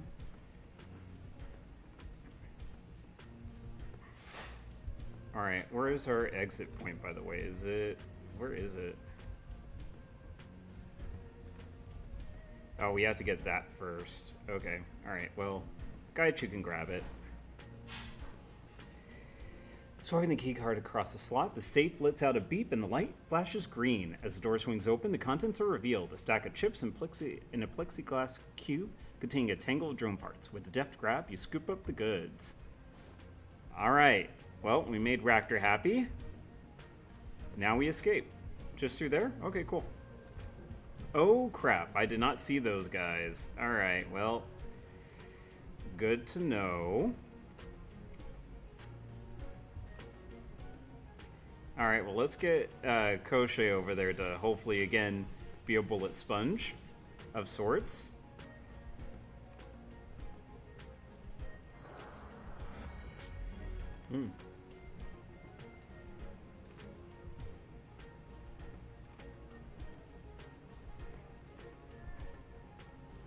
Golly, y'all need to hurry on up. Yeah. Seriously, I am such a tank with 8 armor right now.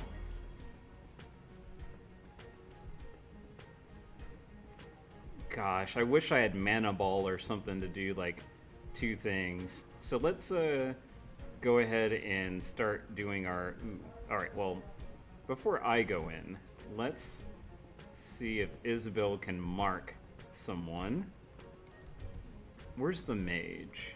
Or an adept? The mage, yeah. Can you mark the mage? Okay, good. Alright, so I think we'll want to do that first. Can you overclock Koschei? Nope, line of sight is blocked. Okay. Well then let's go ahead and get you just shielded up here. And then let's see if Raptor can do what Raptor does. Oh, it doesn't even need that. Let's see. 84% for a crit? Yep. What about another headshot? Ah, so close.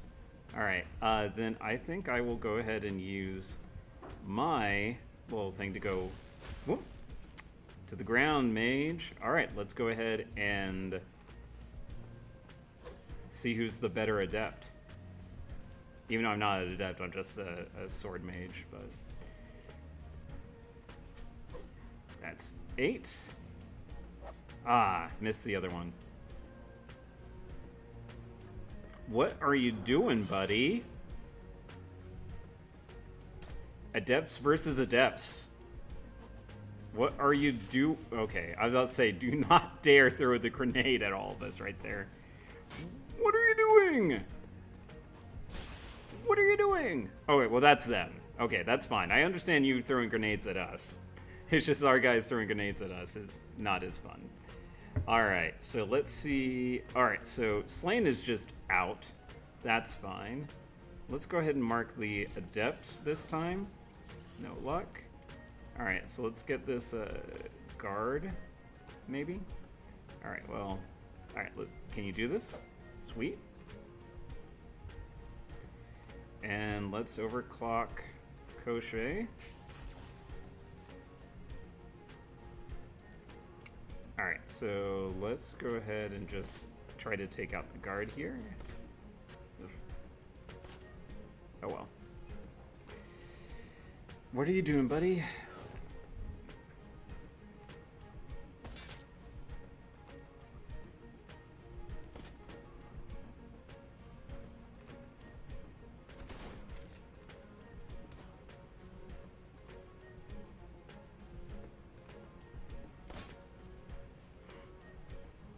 Okay. I mean, the guy ended up not doing any damage anyways, but this guy had 3 hit points left.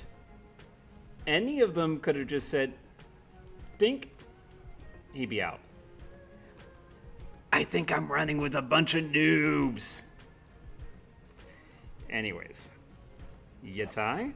Nope. Oh, I should probably heal. Yeah, I should just... Yeah. Alright, so, there we go. Alright, that's how you do that. Alright, and then that's 1. That's 2. Alright. Where are the other enemies? I don't see any more enemies, so I think we can just proceed forward.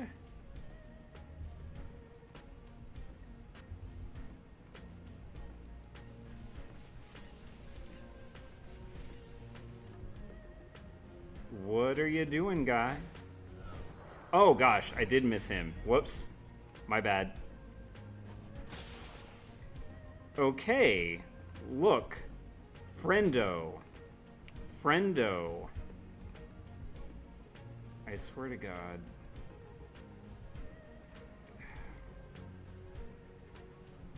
I mean, yes, thank you for identifying the person who was in our midst, I guess. But... Alright, let's take this guy out. There we go.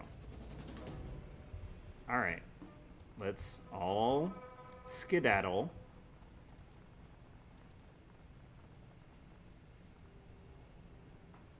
The elevator doors refuse to... Oh my god. Some kind of manual lock is engaged. A blinking alert message reads, elevator in transit. Doors will unlock once the elevator passes floor 27. Looks like you won't be able to pry them open for a minute or two. Better hunker down. Oh god. Just hold on while I hack the thing. Anyways. Okay, you know what? I'm just gonna go ahead and... Alright. Just... Actually, wait a second. Alright.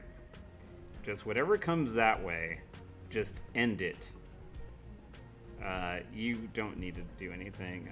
Let's go ahead and get Koschei into fighting mode. And then... Yeah. Yeah, we just need to hold for one more round. It should be fine. Don't move from the door, I guess. Just everyone wait.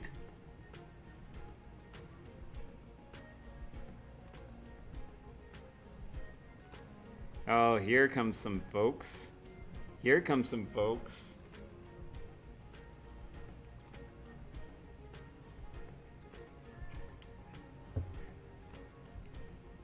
Just one more round.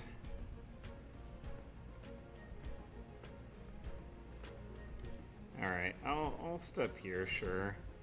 Get a bit more maneuverability, and then... Sweet. Alright, Raptor, go ahead and overclock Koschei. Isabel, you want to do some magic on one of these guys? Let's say that one? Oh well, that's fine.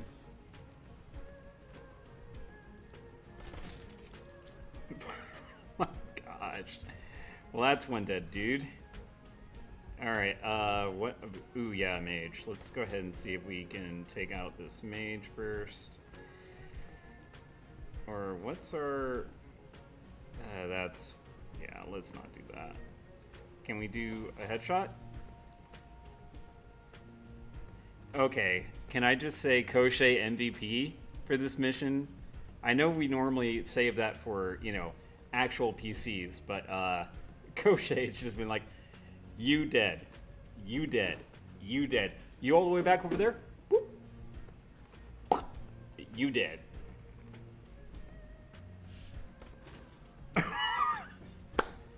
Oh my god. Oh gosh. You know what? Next time I'm just gonna bring Slain and Raptor because of Koschei and just see what happens. What are y'all doing? What are you noobs doing?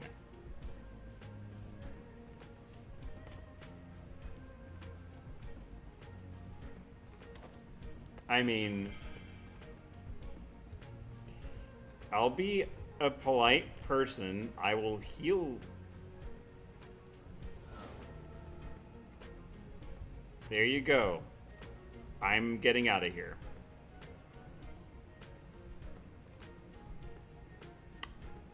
Yep, you all do you. We are leaving.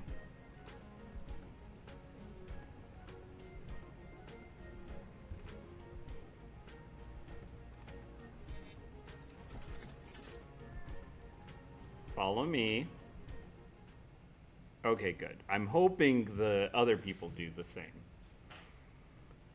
Oh my gosh. That was interesting.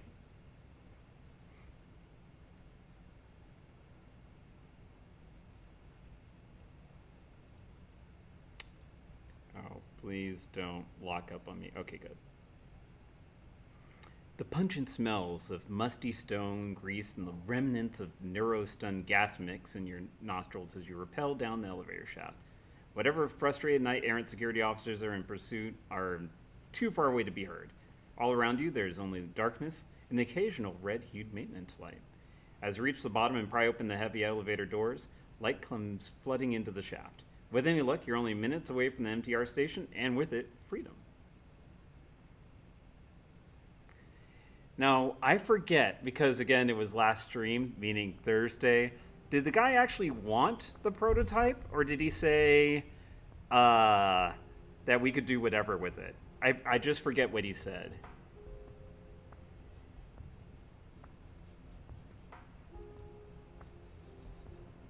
Okay. You exit the service elevator. Well, looks like we're standing in an impasse. Great. You exit the service elevator and step out into the dimly lit basement.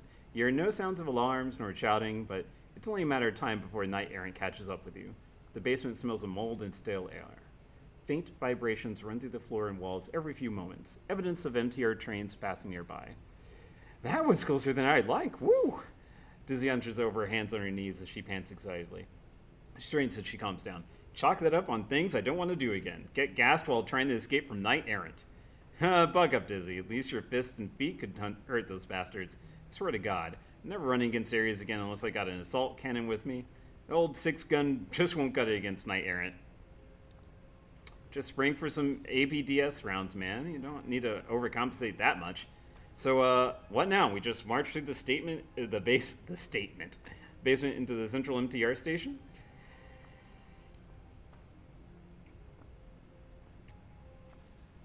One step at a time. Knight errant will definitely follow us down here. Before we head off into the unknown, what are we going to do about the prototype? You need it for your job, I need it for mine. You aren't the only one who needs it. We have a job to finish just like you do. It's unfortunate that we can't both get what we want, but that's how life is some days. You suck it up and move on. Come on, you're well established. You got a network of contacts, a running community knows how reliable you are. I'm a little fish in a big pond here. I blow this job, I may not be able to work in Hong Kong again. Hell, you don't even need the prototype, just the damn GPS unit on it. How do you know we just need the GPS unit thing?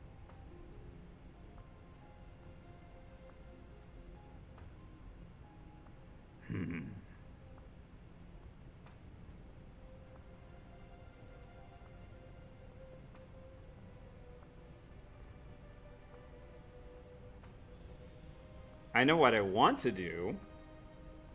I know what I want to do. Suspicion rises. Yeah. Option doubt.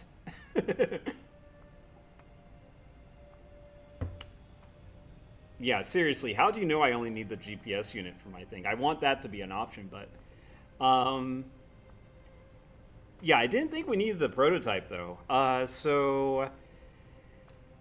I know what I want to do, and it's a jerk thing. Honestly, I want to give it to them, but I don't want to make it easy. Listen, it's not personal, it's just a job. Maybe for you. For me, it's life or death for my friends, and maybe me too. I'm begging you, give me something to work with. You don't have to be like this. You do me this favor, I can pay you back in the future. You got my word on it. It's true that we only need the GPS unit. That said, I'm certain I could fix the prototype up so that we could use it in the field. It's your call, though. We can be good Samaritans or keep the weapon for ourselves.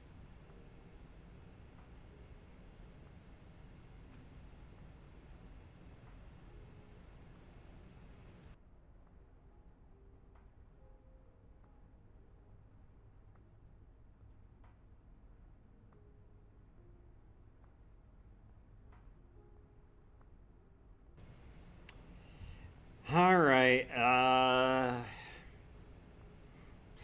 I have never... I've never done the route where we keep the prototype. I didn't want to be a jerk, but I think we're going to be a jerk.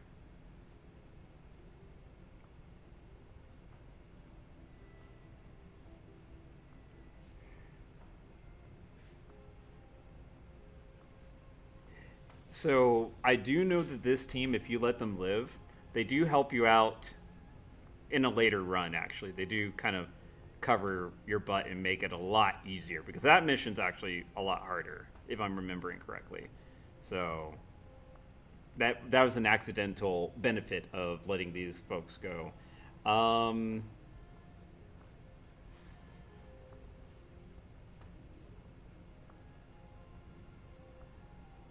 Karma is good business. That is true. Ah, gosh, it's so hard to debate. I'm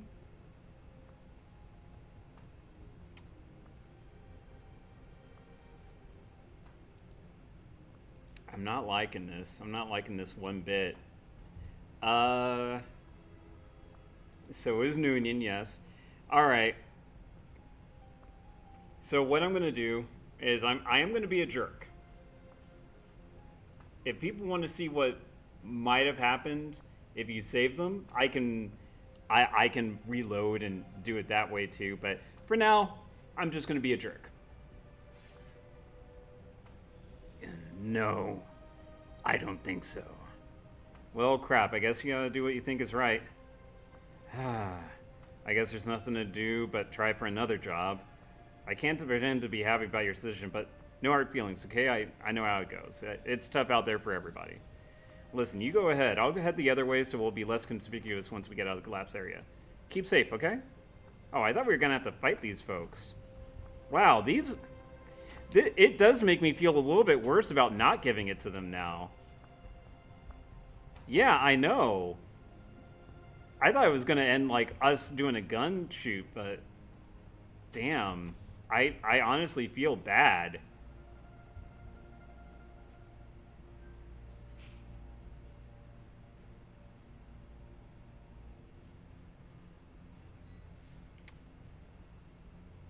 It's not save scum time.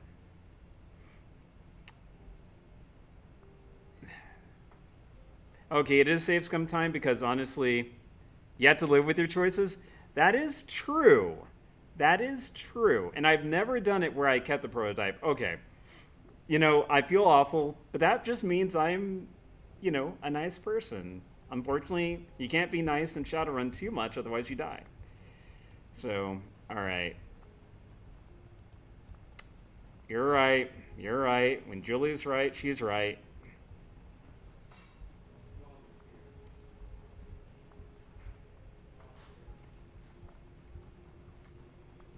What is this nonsense here? Can I get in there? No? Okay. Alright.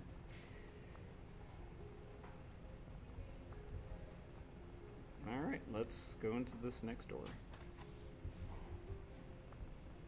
Piercing howl cuts through the silence of the empty station. It's distant, but probably won't be for long. Better move, and move quickly. Guard dogs. They're heading our way, undoubtedly tracking us by scent. We need to keep moving, or they will be on us very quickly. Warning, condemned area, no entry. Let's go ahead and head that way. Oh, whoops. That looks like not good stuff that way.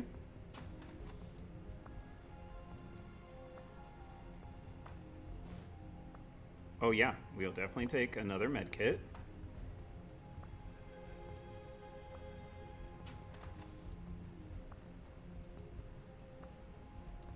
Generator controls.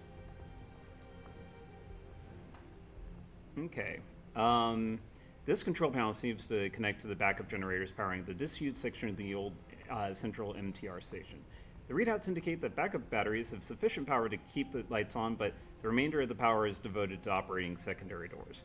If you could turn this off, you could prevent knight errant forces from getting except from the way you came. Let's do it, Raptor. With the wind, the generators spin down and the lights go dim.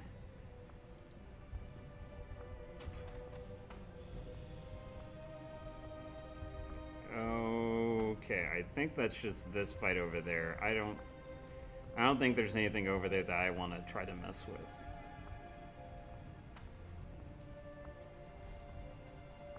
Okay, looks like there is another fight that way. A mage, an enforcer, and a captain. Alright, let's go ahead and do this.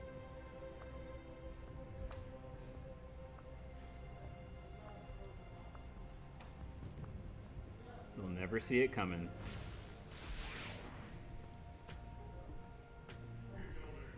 Alright, Isabel, let's go ahead and get you hidden behind here, and you got only 50%. Let's see if we can successfully mark the mage. Sweet. Alright, Gaichu, how far can you reach? Not far enough, so let's just go ahead and get you just stepped up there. Ractor, let's... I mean, you know what to do, Ractor. You got one job. Make sure Koschei is working. And overclocked. Alright, so let's get him up to 2 steps.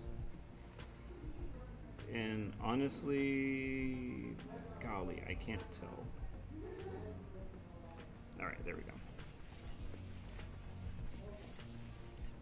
Alright, and then aim at the mage. Oh, we don't even need to do that. Oh, 92%.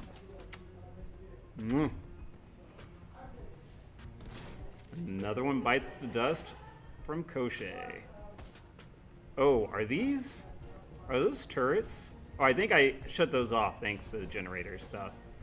Alright, let's go ahead and aim at Gaichu.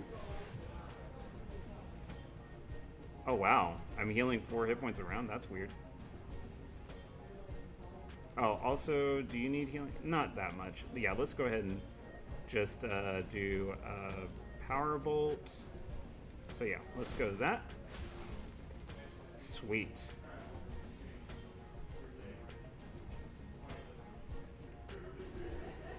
Alright. And let's do another... Let's do that on you, Captain. Oh well, that's too bad. Alright, so let's get your stance to cuttin'. And let's see what you can do. Chuka, and then Chuka. Sweet.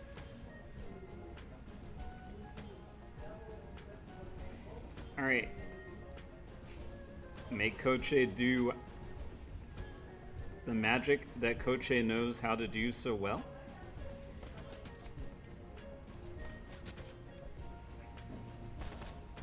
Ooh, that was painful. Let's go ahead and...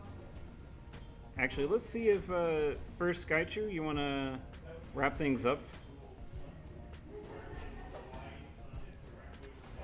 Sweet. All right. Great job.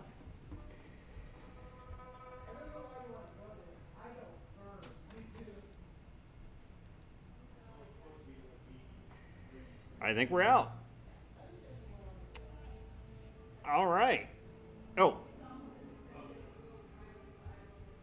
Oh, dear. Okay, well.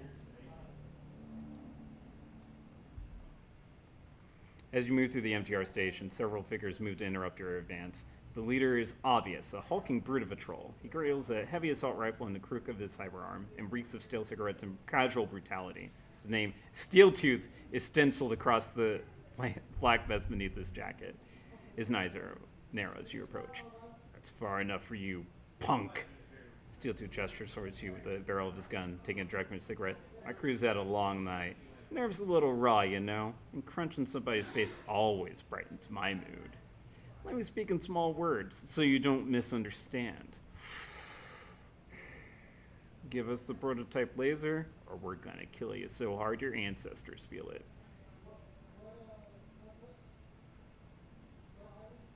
That's the best insult you could come with. Really? I'm a troll too. There's so many ways you could have done this. Steeltooth's face twists up in annoyance. Hell with you, little man. Little man. Oh, you're getting a sword in your face, buddy. You think you're so smart? Let's see how smart you are with a bullet in your skull. Glancing in your direction, Gaichu shifts hand to the hilt of his sword. I believe we are more than capable of killing this troll and his allies, should the situation escalate. I would not be particularly concerned about their chances of survival. You really think so, zombie? Maybe you're right, maybe not. Either way, you just signed up to be the first target. Troll takes one last drag from his cigarette before spitting the bow onto the tile floor. Alright, cigarette's done. It means your time's up. Hand over the prototype. Now.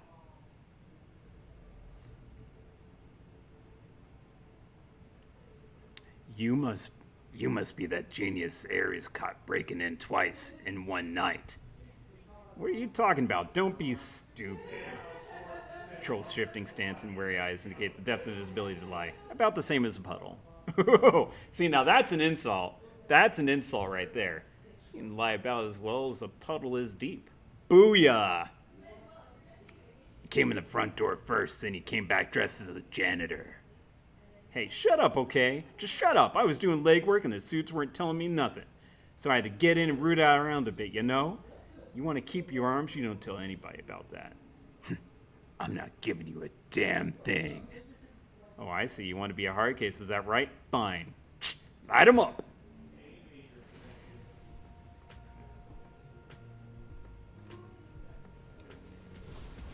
Oh, ow. All right, well, first, I'm going to do that. Second, can I make it to the... I should have stepped there first. Oh, well. Second, I'm going to do Mana Bolt on... Oh, God. 20. These... Oh, God. These spunks. Okay, well, before we do that, let's go ahead and unlock our our ace in the hole. All right. Would you do the honors of marking? Let's mark Steeltooth. Okay, and then let's go ahead and do 2 bolts right there. That missed. That's fine. I'll go ahead and do Mana Bolt right there. Should be dead. Oh, dang it. Okay, that's fine.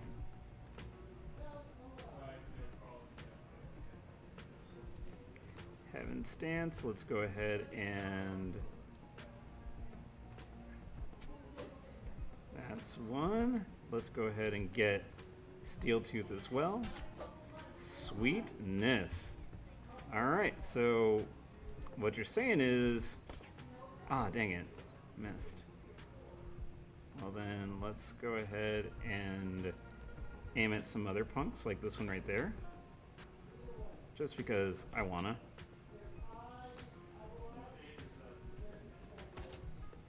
You still think you got it, buddies? You still want to try this? Oh, you want to go? You want to go? All right, let's sort it up, buddy. Let's sort it up. Ah, dang it. Yep. Let's sort it up. Let's sort it up first. You tie. Ah, dang it. I forgot that they had taken out my one of my moves. All right, let's go ahead and up your aim because I think we'll need you to go first. That guy, and then that guy. Sweet. Ow. All right, let's go ahead and Koschei, would you do the honors? Ooh. Ooh, I'm surprised. Okay, well let's get that guy remarked. Ooh, ow. Okay, that's... Alright.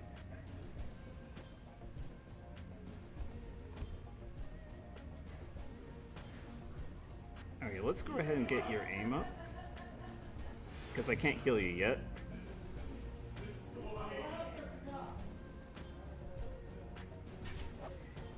Oh. Good job. Well, that's the end of that. You know, I wish we could loot them. The game doesn't let you loot bodies. Yep. Now we're leaving. Oh gosh, that was a pretty intense run. Got some good matrixing in the beginning, and then got some meat space stuff going crazy. The MTR train pulls away from the station. You become lost in the crowd. Just another face traveling from Central towards Kowloon. Every second puts blessed distance between you and the hornet's nest of knight-errant soldiers that you've left in your wake. With the data planted and the GPS module in your possession, it seems certain that Ares Asia will place the blame for your run at the doorstep of the Red Dragon Association. Not even the zombie guy can loot. Literally unplayable. I mean, we get enough money to make do and stuff. And, you know, at least they take care of their own, like, med supplies and stuff like that. I don't have to pay for them to resupply, so that's good.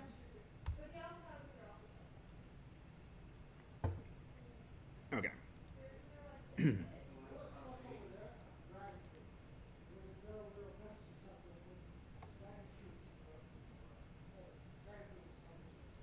As it slowly goes.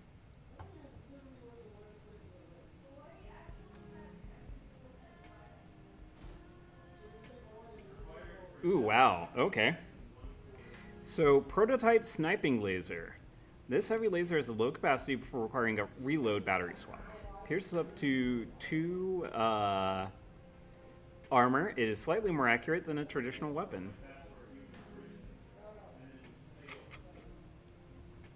I mean, who can really take it, though? Like, that's honestly something I might sell versus, you know...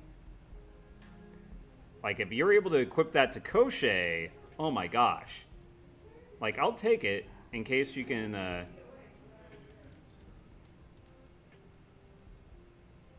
Your comlink chirps. It's kindly shown.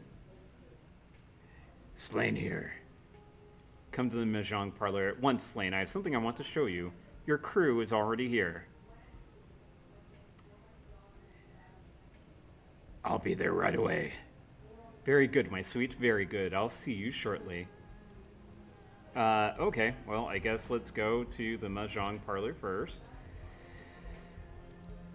Oh, and then we have so many people to talk to. So many people.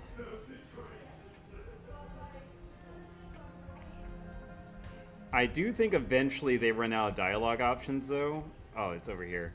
So we won't need to do all this talking between runs, but at least for now. Let's see if Flex Tape can cover the caping goals it leaves. Yeah, that's true. Yeah, we don't need to talk with him yet. Hello, everybody. Oh, even Duncan's there. Where's Gobbet? Is Gobbet there? I think, yeah, Gobbet's just hiding behind the plants. Okay.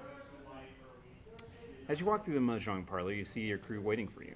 Clearly uncomfortable to be so close to the Triad boss. Then you see why. Kindly Cheng's cheeks are flushed and glowing. She's already hit the bottle pretty hard. Ah, Slain, you are here. Excellent. Yes, Slain, it is good to see you. They both have expressions that say they'd rather be anywhere else. Oh, did she find out about the plastic? All right, let's get to it, shall we? You said you had a lead, Auntie? I did, and I do. Kindly Shink takes out her PDA and gently places it on the table in front of her. The wiretap we placed in the police force has borne fruit. Her mouth breaks into a wolfish grin. Her eyes take on a feral gleam. She appears fueled by alcohol and vengeance, a hungry beast on the hunt. My people have delivered a snippet of recorded video call between the plastic-faced man and Chief Inspector Crate of the Special Duties Unit. Whoa. This should be good. Should we take a seat? Unfortunately, it's only a snippet. There were some technical difficulties with the tap. She glances at Bao and nods back at her. The person responsible has been sacked. Sheng reaches out a lacquered fingernail, hunts for the button she's looking for, and stabs it in victory. There's a loud crackling noise at the beginning of the recording, followed by a squelching squeal that makes Gobbet cover her ears in pain. When the video recording begins, the man's voice sounds far away as if he's talking through a thick pane of glass. The woman's is louder, closer.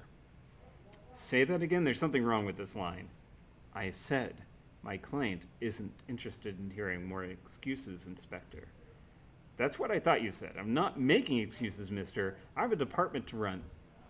Not for much longer if those two Westerners aren't found. They're linked to this Raymond Black somehow, and my client wants them out of circulation immediately. The two runners are his accomplices too, the little orc and the dwarf with the cyber deck. Gower looks at Isabel wide-eyed and swallows hard. Isabel winks back reassuringly. I'm aware, Inspector. Thank you.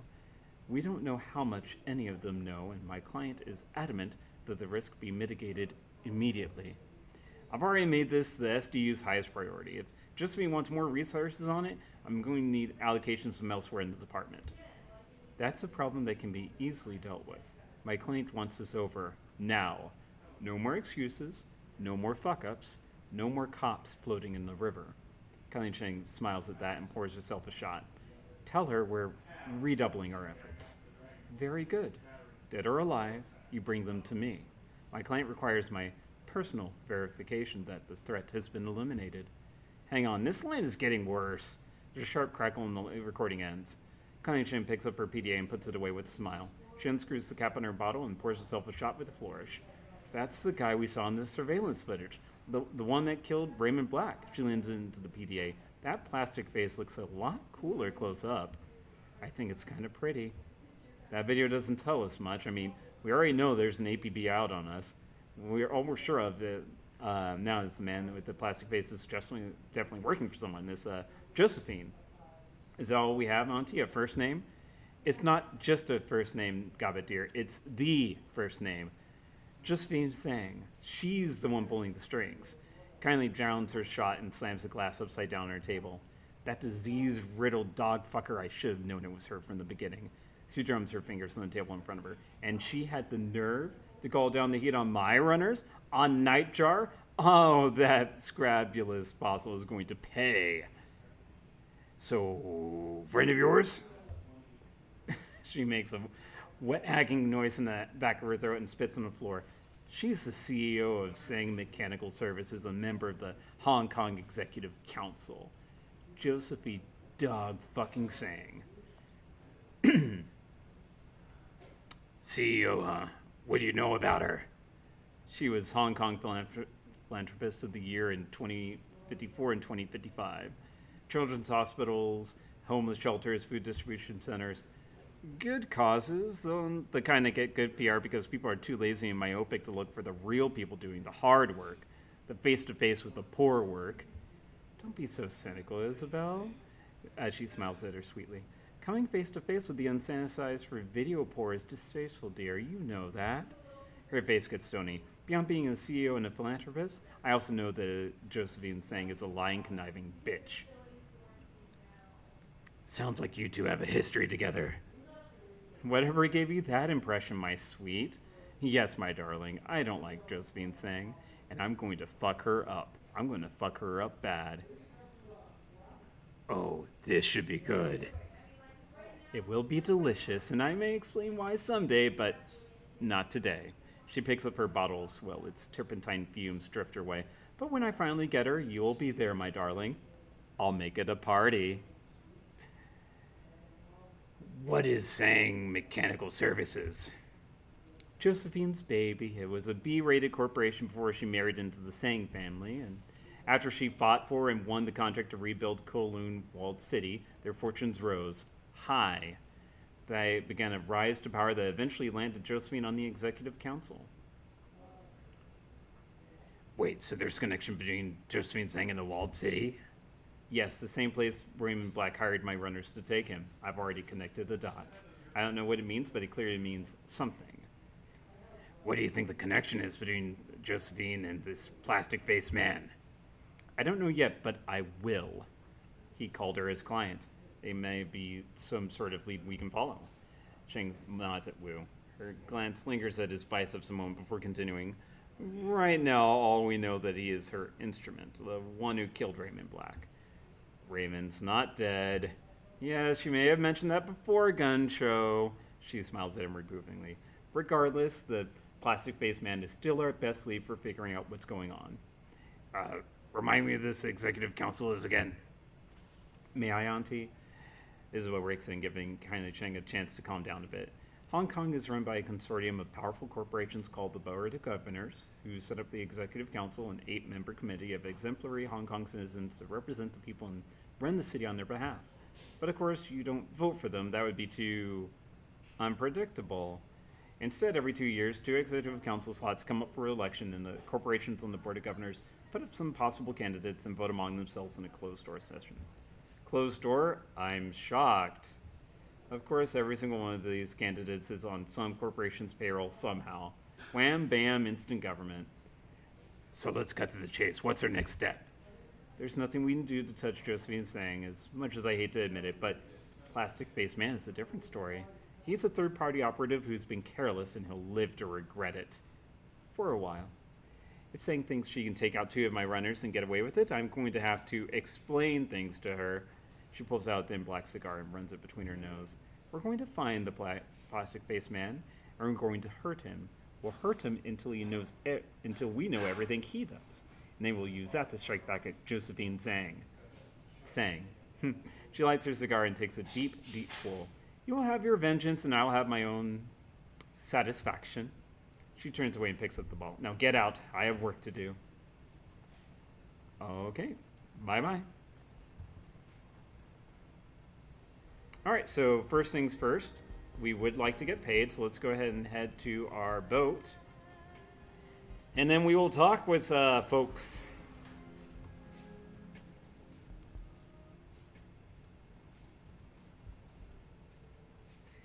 Your workstation and mission computer. New messages. Auntie Shang and Josephine. From Gobbit. Hey, Seattle. I think I had a little context to that thing between Auntie and Josephine saying, you know, thing that makes Auntie hit the sauce and talk revenge. This is a combo of stuff I've heard and stuff I put together myself, so your mileage may vary. For years, the Yellow Lotus acted as tax collectors within the walled city. Since the walled city was built by Josephine Sang and the Yellow Lotus was run by Auntie Cheng, they must have had a working business relationship for a while at least. From what Nitro told me, he was her favorite. You got that right. Auntie was known as a real up-and-comer back then. She was on the fast track and to be the next Yellow Lotus 438. That's a big deal gig, Seattle. Money and power galore. Now, you need to know there were a lot of triads and corps doing biz in the walled city. All sorts of stuff. Sometimes they worked together nicely. Sometimes people got bloody. The way I heard it, Auntie came up with some sort of grand plan to consolidate business in the walled city. Power would be split between the Yellow Lotus and Sang's company, and everyone else would get cut out. If her plan worked, Auntie would rise in the Lotus like nobody's business, and Josephine Sang would make long bank. There's a catch, though. In order for the plan to work, both women would need to jump through a lot of hoops. There'd be street-level maneuvering and power plays on Anie's side, and blackmail negotiations on the corporate level from Josephine Sang. My info gets sketchy here. From what I pieced together, Sang went behind Anie's back and took her plan to her boss of 438 named Wong Lung Fat. They cut kindly out of her own plan. Why'd Sang do that? My guess is that she saw Anie as some sort of threat. People in the know say that Wong Lung Fat is weak and greedy. She can be manipulated if her palm remains well greased. Long story short, power was consolidated in the walled city just like Anie planned, only she didn't wind up getting any of it. Her climb up the Lotus ladder came to an abrupt halt. She's still a straw sandal, just like she was before Sang backstabbed her. Now she's stuck in Hoi like a fly in amber. I'd be pissed too if it were me. All right. Let's open our jobs. Let's claim payment. Your payment is attached. I confess I am very pleased with your work. It's not every runner who could have pulled off a job of this magnitude. Well done. Sweet. Few notes. Oh, sorry. Nope. We're done. All right. Let's post some pay data. And in the BBS, looking for Decker. Looking for experienced Decker for a discreet milk run on a low-level corporate lab. Potential for longer-term arrangement. We're a team that's been together for years, running your basic heists and occasional transport gig. We've got a reliable fixer and a long list of happy clients. Requirements. You must not take experimental stims during runs. You must have a good sense of humor. So this guy came up a bit ago, I think 2 or 3 streams ago, and making the same post. He was only looking for someone who needed a sense of humor, and this newbie Decker said, hey, I can do it. And they said, okay, we'll see how you do. Apparently, they must have been taking experimental stems during runs. Were you just looking for a decker a little while back? I saw your ad, but I was wrapping up a one-time run with an old partner who's moved away. I'd be interested in meeting. Isn't Muffin Top Ninja your fizz ad? Did someone call my name? Hey, MTN, long time no beer. We gotta catch up, Sensei. Bring me on as your decker. I guess the kid who answered your last ad didn't work out? That's an understatement. I think we can count on you to not consume any drugs during runs, most specifically drugs that were part of the payload, fatal experimental drugs that were part of the payload. Ouch. That's not even a rookie error. That's just lack of common sense. Real shame that. Anyway, I'm glad you're on board, Runs. We're not going to have a problem with you. We might be seeing another post like that in a future stream. Want to trade eyes? We'll take anything. I acquired a large supply of cutting-edge cybernetic eyes. My fence did a runner, so I've got eyes up to my eyeballs, as it were. Make me an offer. They got the whole 9 yards. 2010 vision, camera, low light, and thermographic modes. One size fits all. Sold in pairs only. Colors brown, blue, violet, hazel, green, green fleck with gold, chrome. And you got to install them yourself. Trade you a Ranger Arms SM3. Comes with a matching briefcase. Deal. Message me. Can I swap you my old Cyber Eyes for a new set? Seriously, anything but that. Can I buy one blue and one brown eye? No, but you can buy 2 pairs. Sheesh. Uncle C's House of Pork. If anybody has the hankering to go to Uncle C's House of Pork in Taio, I can only say one thing. For the love of all that's holy, don't. I haven't been able to leave my house in 2 days. The only reason I can even post here is because of the RAS override on my deck. What did you eat? Maybe you're just unlucky. All I had was some shumai and ribs. That's pretty basic and hard to mess up. Unlucky is when I get a bad orange at the market. This isn't unlucky. This is something else. This is some kind of vile gastrointestinal sorcery. Oh my god. I only ate there once. Once! I still have nightmares.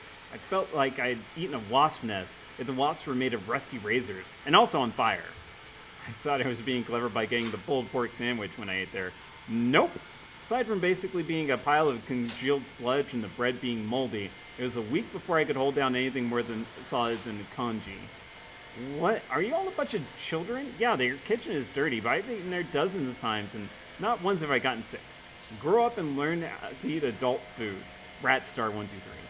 Wait a second, aren't you the person who was raving about that food cart in the corner of Kimberly and Observatory? You told me to get the yuzu glazed horse tripe? Yeah, how'd you like it? Pretty good, huh? If by good you mean the consistency of tar and old tires, yes. The tripe must have been a week or more old. I'm pretty sure I smelled rot once the initial citrus blast wore off. Take note, the user's advice on food is not to be trusted. Oh god, reading that actually got me to push past the RAS override. Now my deck is covered in vomit. Thanks guys, I mean it. Nothing I love more than being sick and disgusting. Walled City embezzlement history. I'm uploading another Walled City report. This one old from just after they built it. I ended up digging into the history of the place. It's just archival plain text. Consolidated Press, Hong Kong Desk. Sang Mechanical Services, Sang, was again accused in a joint lawsuit headed by Wuxing Inc. of embezzling hundreds of millions of yuan during the construction of the Walled City low-income housing project. The plaintiffs filed an official complaint on Monday, stating that construction contractors have been heavily pressured by Singh to use cheap construction techniques, while kickbacks, graft, and misrouting funds caused several hundred million of yuan to vanish. Singh's legal team has strenuously objected to the accusations, citing lack of proof and the corporation's own damaged fortunes. Legal team spokesman Li Quishan had this to say: "The Walled City contract was a disaster for my client. The project was sabotaged at every turn by union activists and competing corporations. TMS struggled heroically to complete the project despite this interference. These parties have now added insult to injury by fabricating charges of malfeasance based on the very obstacles which they themselves created. This has truly become the theater of the absurd." Is it true? According to Consolidated Press financial analyst Gertrude Schoen, it seems unlikely. Sang has struggled financially since the Walled City project. Sang's stock, ticker blah blah blah, is trading at around 40% of its peak, which it reached just after receiving the Walled City contract 4 years ago. Although investigators have indicated there is evidence of possible misconduct, No misappropriated funds have been found, and CEO Josephine Sang recently sold her Victoria Peak estate, citing financial difficulties. The TMS or the Sang family have benefited from the stolen walled city funds. They're not showing it.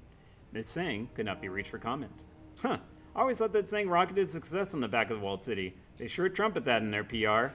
Yep, it's a brilliant piece of historical revisionism. The walled city was a huge loss of face at the time, but somehow they've rebranded the whole fiasco over the last couple of decades. Maybe their underbidding made them seem like a real sucker and brought in the contracts. Isabel, I find the fact that you posted a financial article to be charming. Why, Prism? Did you just hit on ISO? Amanita's gonna skin ya. No, that's just a VP. He's incapable of flirting. Would you date a woman named Amanita and then try to charm someone else on a BBS? WP is just an aggro mentat with a poor social filter. You two must have an interesting relationship. Let's just say we radically complement each other. Alrighty. Okay, so let's go ahead and just start our talking. Okay, glancing through the box of mementos, you spot chopsticks and a book. Page. The chopsticks are a simple affair, black lacquer, obviously cheap and mass-produced. Whatever reason Gaichu is for keeping them, it isn't their age or quality. Taking a closer look at the chopsticks, it becomes apparent that they have seen some rough use. The liquor near the tips is chipped and flaking away, revealing the wood beneath. The wood itself is stained a dark brown and encrusted with something. Why'd you keep these chopsticks? Gaichu bursts into unexpected laughter, almost dropping his sword as he doubles over. He manages to gasp out a sentence after a long moment. Oh my goodness, I had forgotten those were in the box. Raising his sword, Gaichu returns to his practice. Tell me, have you ever heard of Tetsuya Nakamura? Doesn't ring a bell. He was a member of Shui's upper management for many years, running most of Shui's Shiawase's Envirotech's agricultural development. A very bright star in the corporate world. He died in 2052, and those chopsticks are what I killed him with. Good bet. Good bet. Chopsticks? Really?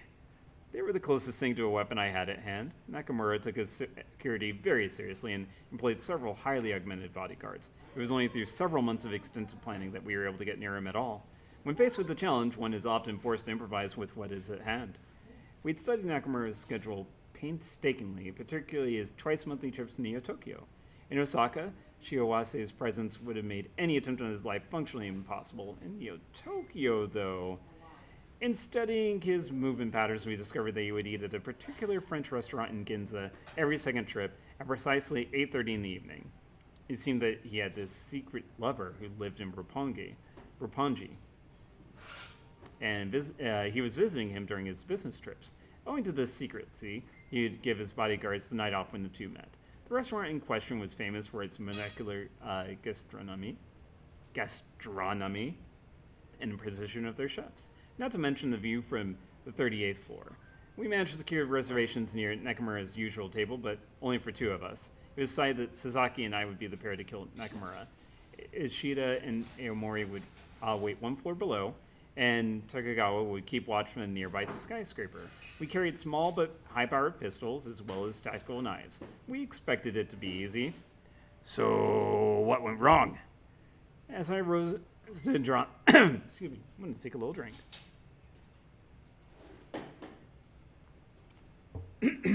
Okay. As I rose to draw my pistol on Nakamura, his lover somehow knew what was happening. He shrieked, "Bloody murder!" and burst into flames. We discovered after the fact that he was a very powerful mage, but we hadn't discovered this in our surveillance. Somehow he managed to throw a barrier over the two of them that deflected my bullets. When I pulled my knife, it turned red hot. I was forced to drop it. Sasaki engaged him in a contest of wills. I'm not sure how that kind of magic works, but could not shatter his barrier. She was too busy dodging the lightning bolts he was throwing, and since the flames had set off the fire system, well, it was not easy.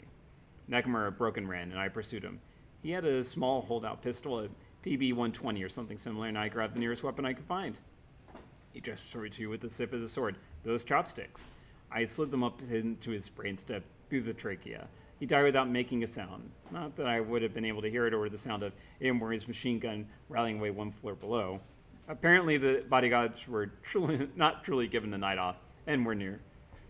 We're still nearby. What happened to Nakamura's lover?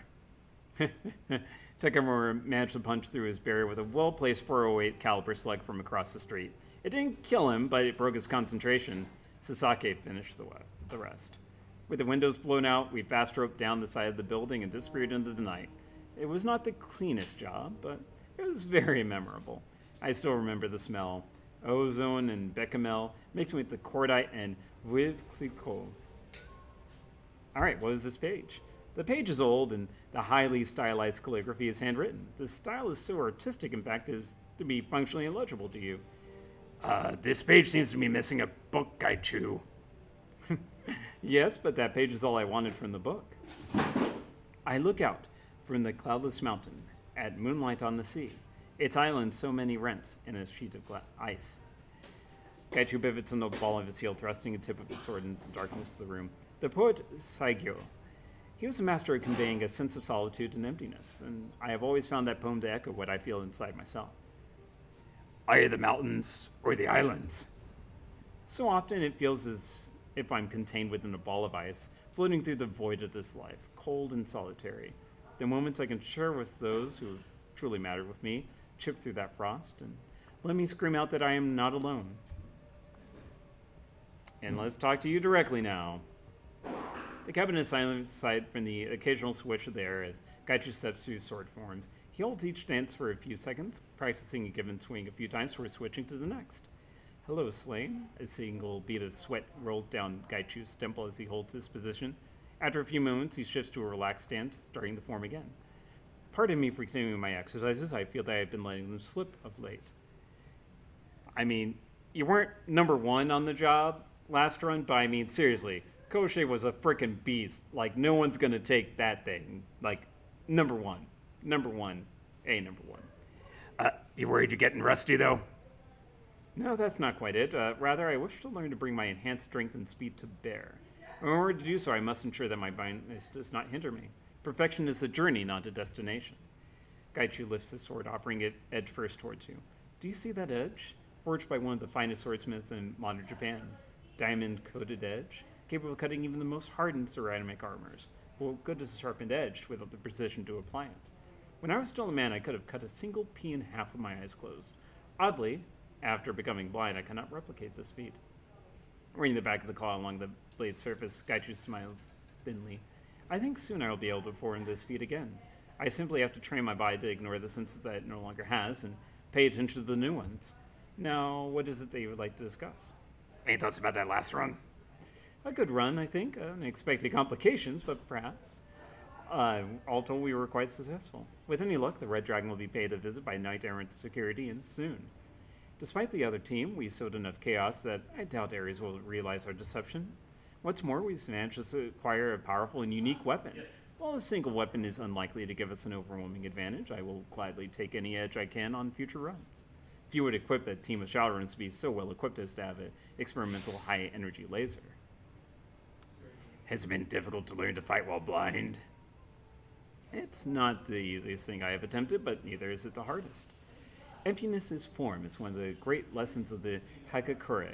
Trained sufficiently, and both swordsmanship and obedience will become instinctively. That is the closest to perfection a man can obtain. I don't put a whole lot of stock in being obedient. Gaichu feigned surprise. A lawless Shadowrunner? Have problems with authority? My goodness, I never would have guessed such a thing to be the case.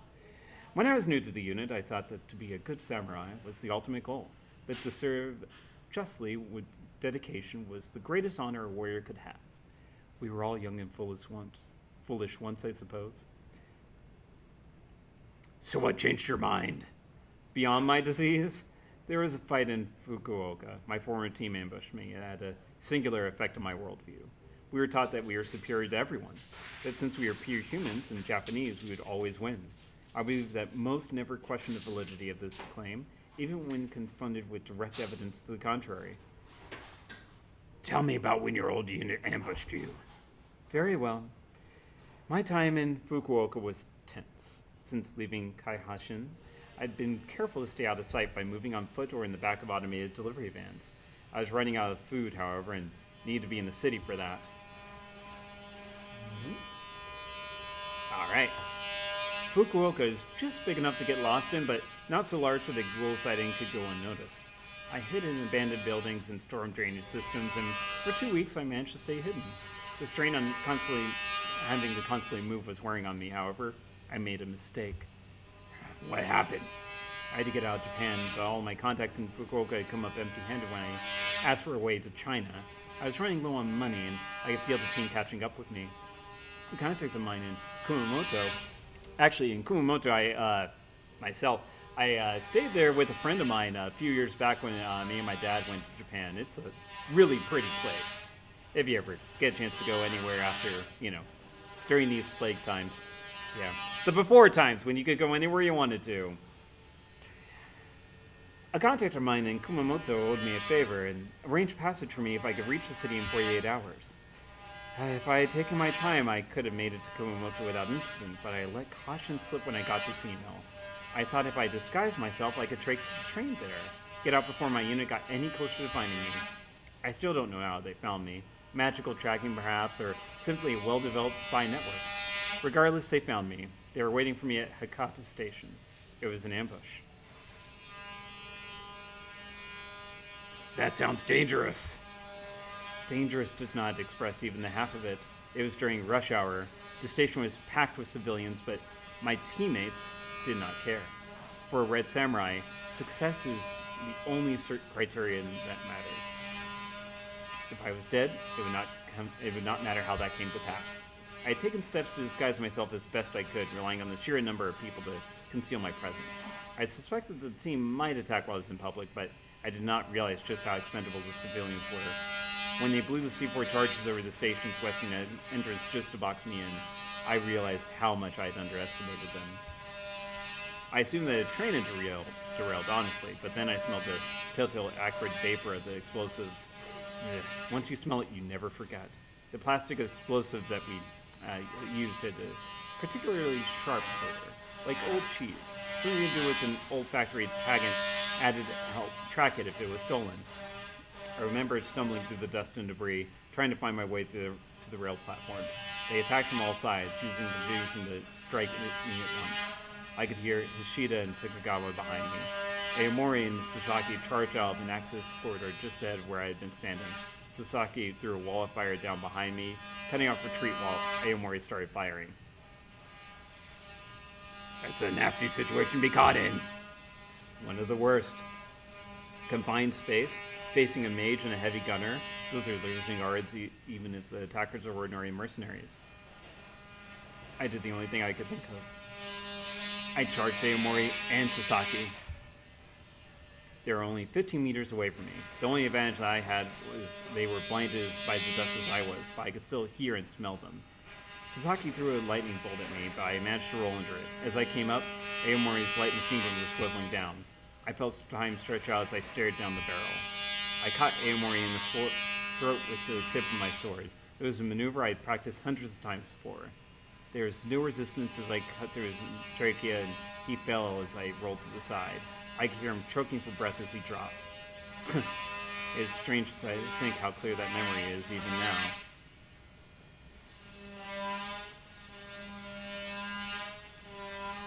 What's done is done. You survived. That's what matters. Exactly. In that strike, I learned that lesson and realized who I was, truly. What did it mean that I, an infected monster that was less than a beast, could still defeat the finest soldiers in the world? Red Samurai Doctrine taught Aomori and the others not to fear me, and this overconfidence would be their death. I realized I had progressed beyond their ability to understand. My sword was as accurate as ever, but they could not account for it due to ideological blindness. That's the danger of letting ideology overrule facts. Precisely. All those years I was worried that it was not good enough to be a member of the Red Samurai, that somehow they had been pulling my weight, but I had been blind to all the ways in which we were not training, or had avoided the harsh truths about our own abilities. We were so often told of our own excellence that I wondered if we had ever truly been tested. Sasaki was the next to fall. As I turned away from Aomori, I realized she must have seen me strike him. Her eyes were wide, and I could feel her fear and anger as she tried to summon another spell. He seemed caught between killing Aomori and attacking me. Gaichu taps himself on the forehead just above his right eye. It was there on Sasaki. A downward stroke from Jodan's stance. She had hesitated, just as Aomori had. I felt the breath go out of her, just like someone had deflated a tire. She just slid down into a pile. I think she was trying to ask me how, when I ran. What about Ishida and Takagawa? My goal was survival, not victory. Takagawa was too far away and I did not see Ishida. I only smelled him, so I ran. The trains had been shut down due to the explosion, but as long as I could get out of Hakata Station, I knew I could escape. They did not follow me out of the city proper. From what I heard via the Matrix, the event was worded as a terrorist attack that was thwarted by brave from Raku soldiers. Brave, foolish soldiers. If you killed 2 of them, why are they still hunting you? Gaichu does not answer immediately. He seems uneasy with the question, fidgeting with his fingers. I'm unsure why that would make a difference. Can you explain what you were driving at?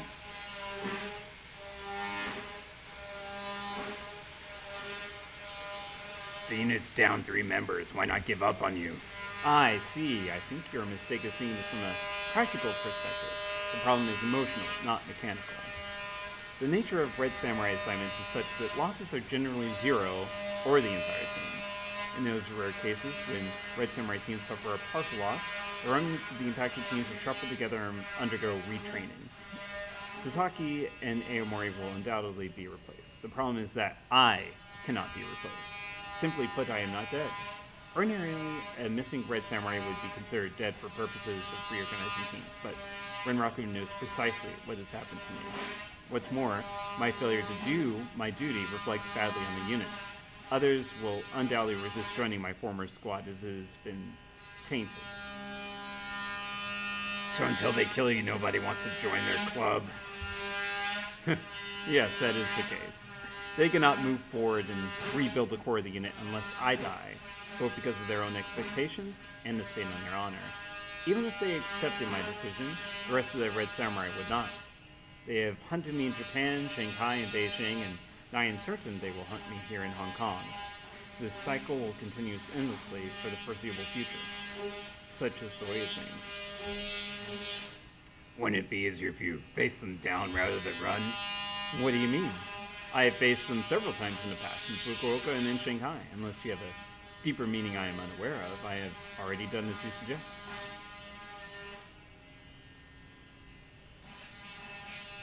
You're simply letting them come after you. Take the fight to them. What do you suggest? That I hunt them down while they sleep and murder them in cold blood?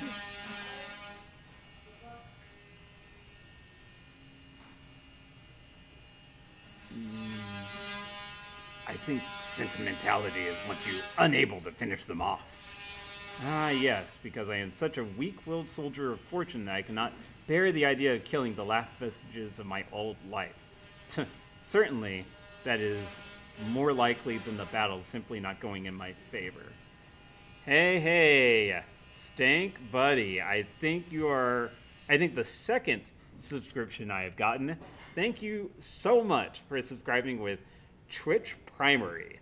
So I actually have a friend, they're working on some emotes and the like. I hope I'll have them maybe in the next week or so. They've just been kind of doing their day job and working on this in their free time. But yeah, as soon as I get them up, I think you will like them. They are themed a little bit to the story, but also, if you know me, they'll be nice. They'll be nice. Thank you so much. All right. Certainly that is more likely than the battle simply not going in my favor. It doesn't have to be a conscious decision. You're avoiding an all-or-nothing confrontation. Gaichu's halfway through pointing an accusatory finger at you, but stops short as you speak. There may be some truth to what you say. I had not considered that my instinct to flee may be subconscious. I seek to perfect myself and my skills and my abilities in combat. Perhaps this is not the path I would have walked when I was younger, but I have been a soldier for so long that I cannot imagine devoting myself to any other trade. This does not mean I am tied inextricably to my unit. It simply means I'm shaped by my history, as we all are. I appreciate your concern about my history and my unit, but I assure you I'm doing all right. I'm trying to adapt to my new condition and lifestyle on my own. The time will come when they find me in Hong Kong. So, what will you do about your unit when they come looking for you in Hong Kong? I am unsure. You've given me a great deal to consider, and I do not mean that lightly. There are several actions and possible outcomes I foresee. I could, as I have before, relocate to another city, flee Hong Kong, travel to somewhere further afield, Lagos perhaps, or Montreal. It would have to be someplace where Muraku's influence was minimal, and where the unit's presence would be immediately noticeable. This has been part of my plan of action in the past. I could also keep a low profile, staying here, hope they're unable to find precisely where I am hiding. Undoubtedly, Ashita would command the team to keep looking. I believe it would only be a matter of time before they found me, but if it were a sufficiently long time, they might be recalled. I could also confront them, draw them out into the open at a time and place of my choosing. They are nothing if not predictable in their efforts to follow Red Samurai operational doctrine. That plan could succeed, but it could also put you and the civilians at risk. I'm unsure how I would draw them out in the first place. You need to find a way to fight them. I'm unsure if that is the wisest course of action. I'm going to need to think about this a great deal. Please let me think on this. I'll have an answer later. Later. All right, that's one of 4 of our teammates, and that's not counting all the NPCs outside. Like I said, once we go through like certain like their paths and everything like that, we shouldn't have as much to talk about. But anyways. Ah, my friend, you've done an admirable job. An admirable job indeed. I have already incorporated the tech that you've recovered, my stolen tech, into the new chassis that I'm fabricating for Koschei. You move quick. Yes, well, he dips a cigarette. A cone of burning embers tumbles to the ground. I've been waiting for this for a long time. The next time we take to the field, you can expect to find Koschei's combat effectiveness considerably improved. So you don't even need to take a team. Just tell Koschei where to go, and he will eliminate any and all. He's truly become deathless. And death. Just as his namesake was in the legends. When he takes damage, he will mend himself before your eyes. That sounds incredible. I can't wait to see it in action. Nor can I, my friend. Nor can I. Okay, well, he's done then. He's busy with that. Let's go take a nap. Take a nap over here. Yeah, but you could bolt that new rifle onto it. Maybe next time. The stabbing pain in your stomach jolts you awake. Your entire abdomen is cramping up. You roll in your cot, willing the shooting pains that radiate from your stomach to go away. Your mouth is bone dry and your tongue is swollen. It feels thick and inarticulate like a useless slab of meat. A quick glance at your PDA tells you it's 4 a.m. Outside your cabin, the rest of Hoy sleeps. I'll let you remember the dream that you awoke from is a horrible, unfilled yearning, and I need to get where you were going first. Others were behind you, and you could feel the heat of their breath on your neck. If you were to beat them to your destination, you could slam the door in their faces, keep them out and away from what was yours. But if they overtook you, you'd feel that terrible longing forever. As you grasp at the last fleeting memories of your dream, a wave of exhaustion washes over you. It feels like you've been drugged. You collapse back into your cot and into a black, dreamless sleep. When you open your eyes again, the sun filters in under your door. It's morning. Okay, I'm gonna go ahead. Alright, so yeah, that's in there. Let's see, what is this? I'll go ahead and put that in here too. For now. By the way, how much money do we got? Oh gosh, we have a lot of essence too. 2,500. So that should be enough to get an upgraded katana thing. So let's go ahead and I would like, let's see. Yeah, I don't think I need an additional willpower, but I do want to go that and that. And I have one less, so might as well just do that. Yeah, there we go. Plus 2 damage, minus 10% to hit. So, yeah, I do want to get, like, strength up to maybe, like, 8 or 9 or so.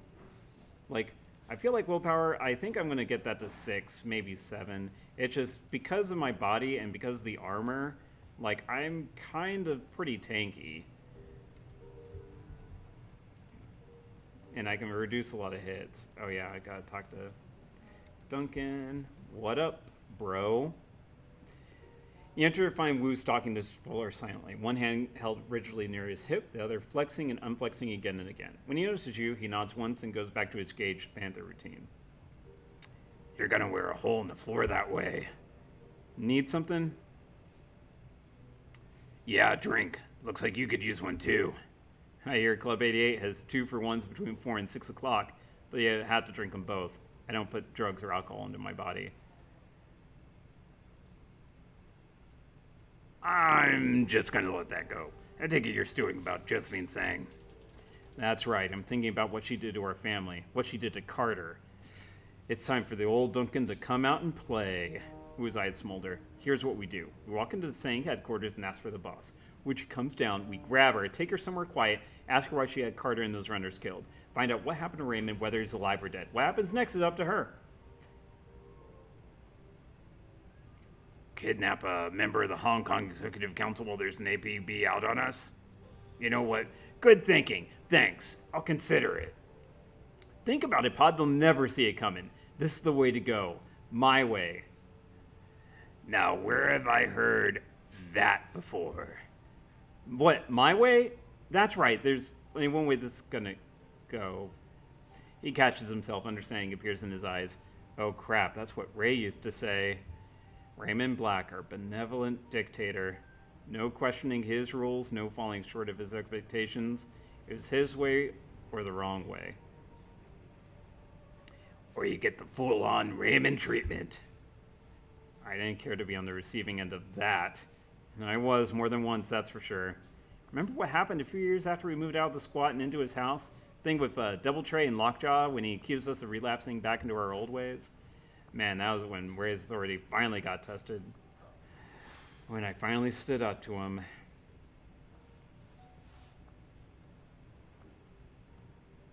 Yep, the way he handled that was part of the reason I eventually left. He just wouldn't listen. I thought that might have been part of it, but to be fair, I wasn't listening either. That was our pattern, wasn't it? I wouldn't listen, he wouldn't listen, then we butted heads, rinse and repeat once every few weeks. But that time was definitely the worst. Okay, Mr. Wick. We don't need to do things my way. No need for us to butt heads. He stretches you near his joints crack. And on that, I'm going to have to ask you to clear out. It's been a long day. I'm getting the feeling that they're all going to be long days. Yeah, I'm getting that feeling too. Have a good night, Pod. I'll catch you tomorrow.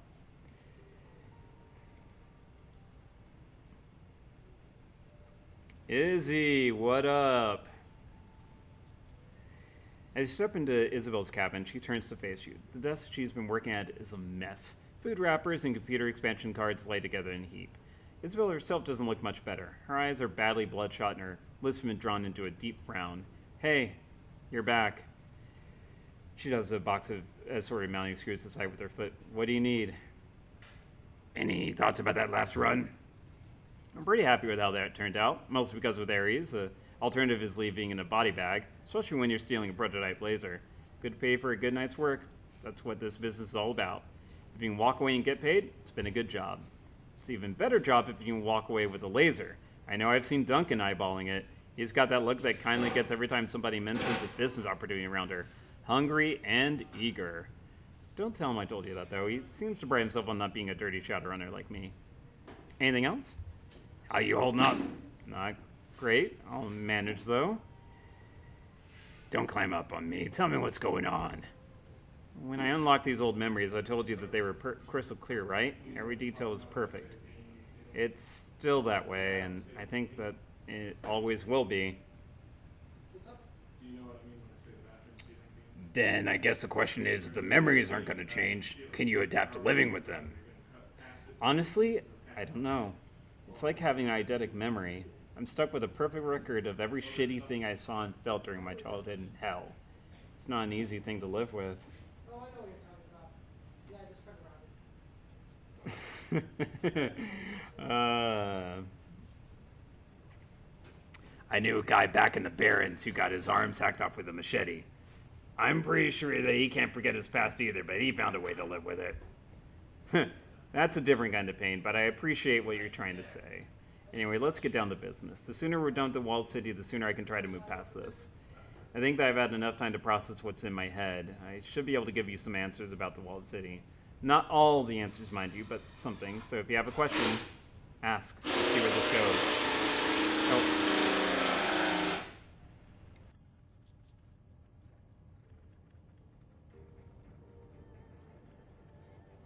Oh. Okay, sorry about that. Now that we've unlocked your memories, I have a question about the walled city. Go on, ask me a question. I'm ready. How'd you get out of there when you were a kid? How'd you escape? Gobbet led me out. Really? She must have been, what, 9 years old? Something like that. Go ahead and ask her about it if you want. I'm sure she'll be happy to brag about it, but I think we have more pressing matters to discuss. That's all for now. Can we talk about something else? Please, to be honest, almost anything would be preferable. I gotta go. Good, because I've had enough for one day. I'm tired of reliving this stuff is exhausting. Come back later if you want. I'll have more time to unpack this stuff by then, but until then, please give me some space. Okay. I think as we find out more from people, we can maybe ask her more about the walled city. Gobbet glances up at the sound of your approach. Slight smile crosses her face. Hey, pal. You ready for your next lesson? In a bit, I want to ask you about something first. Yeah, go ahead then. If you need to ask. I've got a question about Isabel. Oh yeah? Well, sure then. Ask away. She told me that you let her out with Walled City when you were kids. Care to fill me on the details of that? Yeah, I guess I'm not surprised. This has never been big on padding a story with unnecessary details. Want to tell your side of the story? Seems like I've got a vested interest in the Walled City these days. Yeah, sure. Why not? I'll share. To start, I guess that you're gonna need to know what the walled city was like when me and Iz were kids. She didn't tell you anything about that, did she? She dropped some hints, but I'd like to hear your take on the place. Well, for starters, you should probably know that the walled city wasn't always as bad as it is now. It was always dangerous, but 10 years ago it was just a run-of-the-mill slum. Still safe enough that walking in didn't qualify as a suicide attempt. I figured that what I saw there had to be the bottom of a downward spiral. The bottom? What you saw? No, Seattle. When you went into the Lotus Den, you were on the outer perimeter of the walled city. What you saw earlier...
Reminds me of life in the Barrens. Huh. Pretty good. Yeah, I imagine that the two were pretty equivalent back then before the walled city got really bad. Oh, I'll turn that down a little bit. Anyway, this is where I met Isabel. It wasn't long before we were friends. She was interesting. I think that's why I let her latch onto me. Girl was smart and savvy and cripplingly shy. She didn't belong in the walled city. No one really does, but with her it was painfully obvious. She was like a little mouse crammed into a box of weasels. It was only a matter of time before somebody snapped her up. But you got her out of there before that could happen. Yeah, that's right. More accurately, Rat got her out of there. She came to me in a dream and showed me that whatever was going bad in the walled city was getting worse. The whole place was rotting from the inside out, choking from bad key and lost hope. I decided to go inside one more time. If I found Isabel, I'd offer to lead her out. If I didn't, well... I get it. You don't have to explain yourself to me. Thanks. It isn't pleasant to think about, especially considering what a shithole the walled city is now. Truth of the matter is, if I hadn't pulled Isabel out of there, she'd probably be dead by now. I get it. Someone did the same for me and Duncan once. Yeah, I knew that you get it, and I did bump into her, and she did follow me, and Rat got us both out safe. So there you have it. Happy endings all around.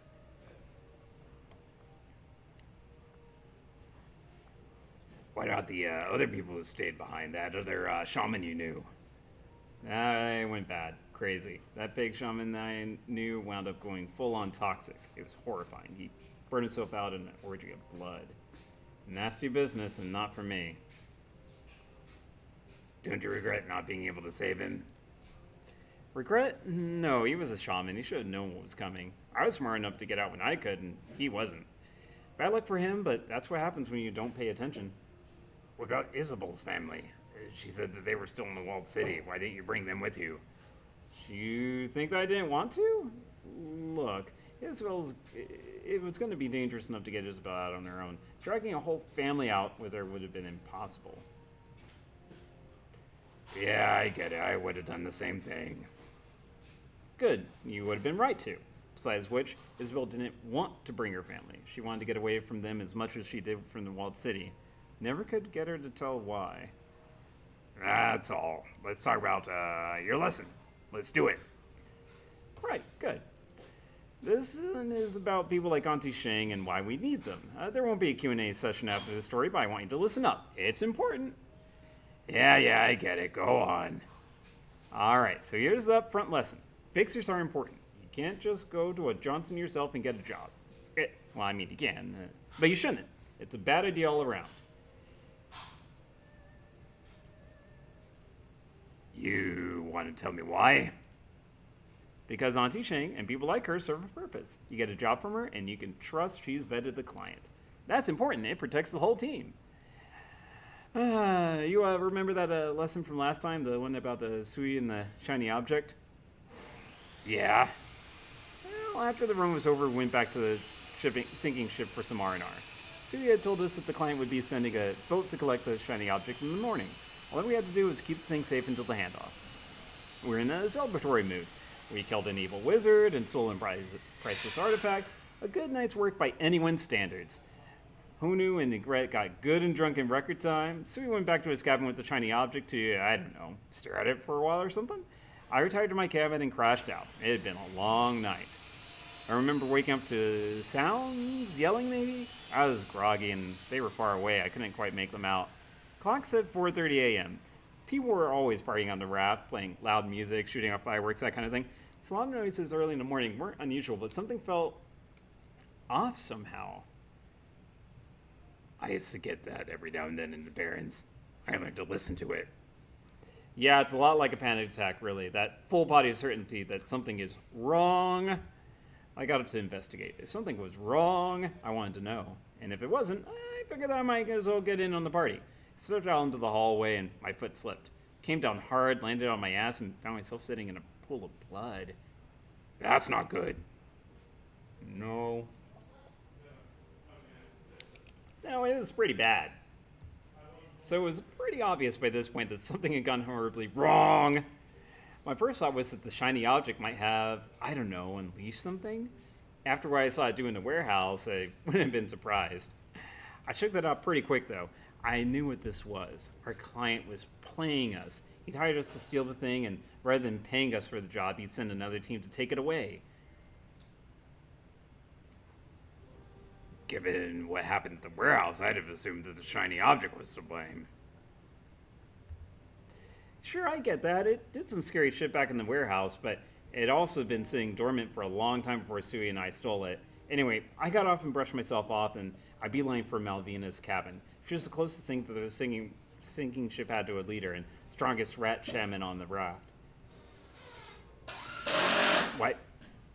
Why go to her? Why not head straight to Sui's cabin? She stares at you blankly. Because I'm not an idiot? Sorry, that wasn't aimed at you, but think about it for a second. If there was a retrieval team coming for the shiny object, and they were strong enough to handle Sui while he was holding it, what chance would I have had of stopping them? I figured that it was time to bring out the big guns. Malvina was the one whom I could get them from.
Okay. Sorry, I'll be back and forth for a bit. Anyways, as it was, I did just about the only thing that I could think of to extricate myself from my predicament. I fast-talked my way out of it. I opened up by doubling down on my loyalty to Malvina, Cadmus, and the status quo and the sinking ship. Swearing my undying friendship, you know the drill. Did a good job of it, but they still looked a little iffy. Iffy with a warhawk is bad. So I volunteered to prove myself by stealing the shiny object back from Sui. I know, right? Not my style at all, but then I didn't really have a choice. I had inadvertently helped to arm the bastard who was tearing our friends and neighbors apart. I don't think I could have cleared my name without taking his weapon away again. It was a hell of a night. I don't want to get too into many of the gory details. Friends died. Hell, friends killed each other. It was brother against brother, all that jazz, and Sui's indiscriminate use of the shiny object let a lot of things into this world that shouldn't have been. So did you wind up stealing the thing back from Sui? Yes, it wasn't easy, but I got it. Want to elaborate on that? Not really. I used lies and misdirection, trickery. Rat helped. Some of the things that Sui let loose actually came in handy, funny enough. He summoned so many of them that he couldn't hope to control them all, and that gave me an opening to use them to my advantage. I was able to steer some of Sui's followers into a pack of the damn things. It worked. Wasn't pretty, though. I managed to trick my way past Sui's supporters and the astral menagerie they'd summoned. Wasn't easy, but I did it. And I stole the shiny object, and all was right with the world. And yeah, I'm intentionally glossing over the details. I had to do some things I'm not proud of, and people died because of it. I got the damn thing, and I got it back to Malvina. What happened then?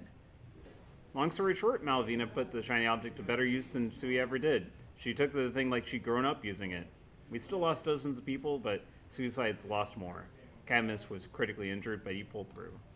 After the skirmish, Malvina held an assembly. She told everyone that there'd be new rules for life on the raft. And who refused to follow them could leave. And if you broke them, you were done. Rules of the sea and all that. After the pronouncement, she turned on the surviving mutineers. Hanu was one of them. He'd been on Sui's plan the whole time. She didn't kill them, but she did exile them from the sinking ship. And for the people in our economic bracket, that was as good as a one-way trip to the walled city. I'd be willing to bet they're all dead by now. In the wake of Malvina's ultimatum, 5 survivors left the sinking ship. I was one of them.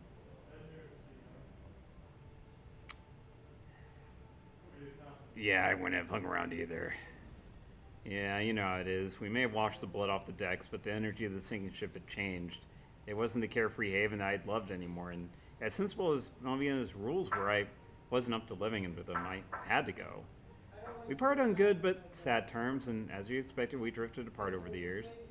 It's funny, I hadn't even thought of Malvina or the sinking ship in years, not until I decided to teach you on your previous lesson, and it all came flooding back in. She pauses and turns to you. That's the story. It's finished. But I want to circle back on the lesson that I gave you up front because it's important. We need Auntie Cheng to bring us work. That's obvious. But we also need her to keep us honest, to be sure that we, on the team, are playing straight with one another.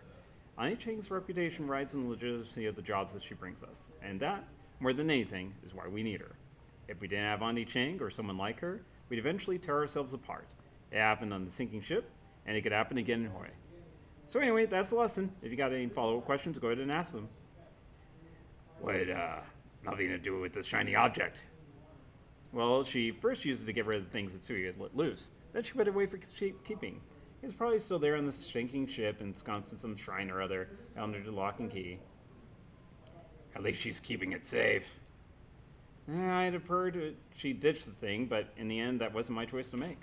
From what I've heard, she's still in power over there, so I guess it worked out okay. And what happened to Sui? That walking colostomy bag was already dead, eaten by his own monsters after I took the shiny object away. Turns out, he wasn't much good at controlling them without it. He didn't even live long enough to watch his mutiny fail. Thanks, Gobit.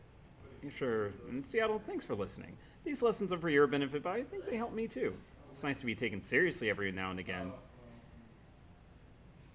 Who says I take you seriously? I never copped to that.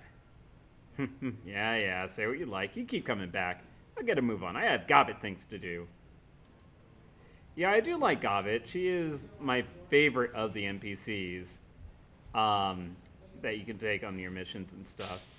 So now let's go and see Jin. Hello. Look who's back. Why don't you go egg a car or something and leave us alone? I, for one, enjoy Slane's visits. How can we help you? Sorry to interrupt. I was just wondering if you're still having dreams. This again? Don't you have anything better to do? Yes, we're still having the dreams. Oh, wait. I think we did this last time.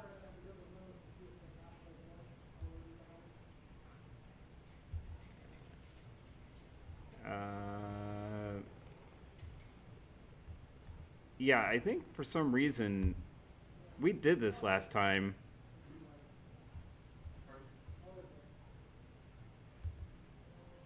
Yeah, I'm 99% sure that we did that last time.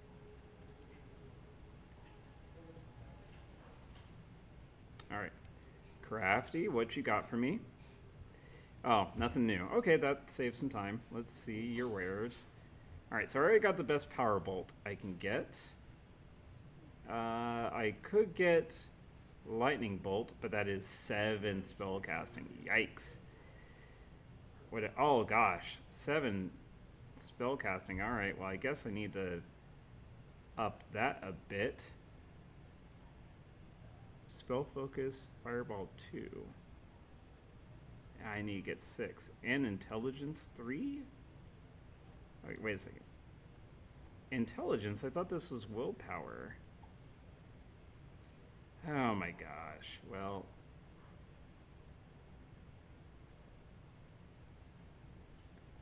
Yeah, there's a lot of fun spells, but it looks like everything went up to spellcasting 6. Well, boo.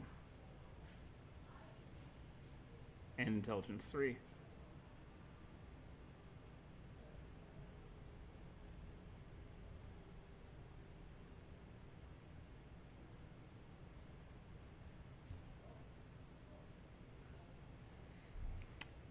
Okay, well, let's...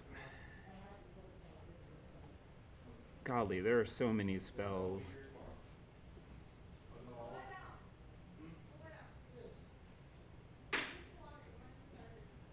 No. What's the difference between that one and heal wound?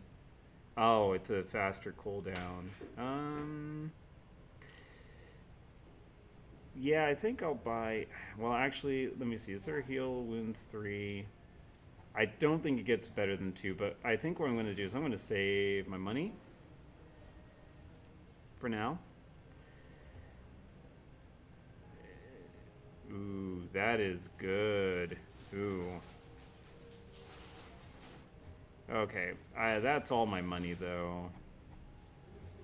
I'm pretty sure that's a permanent effect, too. Yeah, that's a permanent effect. I'm going to save my money for now, because I did up my stuff. So basically, let's see. I'm going to have to get intelligence up to 4, which is going to be 7.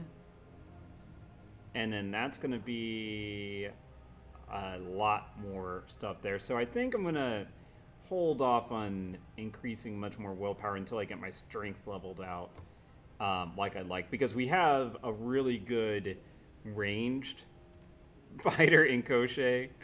So, yeah. I might buy that hermetic thing, but I definitely need just a better melee weapon. So let's go see... let's go talk with drugged out Matthew. See if he's still having a happy day in his own world. While Matthew stands quietly in his drone lot, arms hanging limply at his sides, he stares silently at the ground. This isn't the soft-spoken style of many Hong Kongers. He looks sad. Oh. He looks up briefly at your approach, but quickly looks back at the ground. Hey, Slane. What's the matter? Drone bite your tongue? He continues looking shyly at the ground and doesn't answer. What's going on? You don't see him yourself. Matthew mumbles something under his breath. After a moment, he looks up suddenly. Can you do me a favor, Slane? I can't leave the lot right now. What's the favor? I was supposed to pick up my medicine this morning, but I overslept. Can you get it from Ambrose for me? Tenor Ambrose, sure. Thanks. He needs medicine. Good old medicine.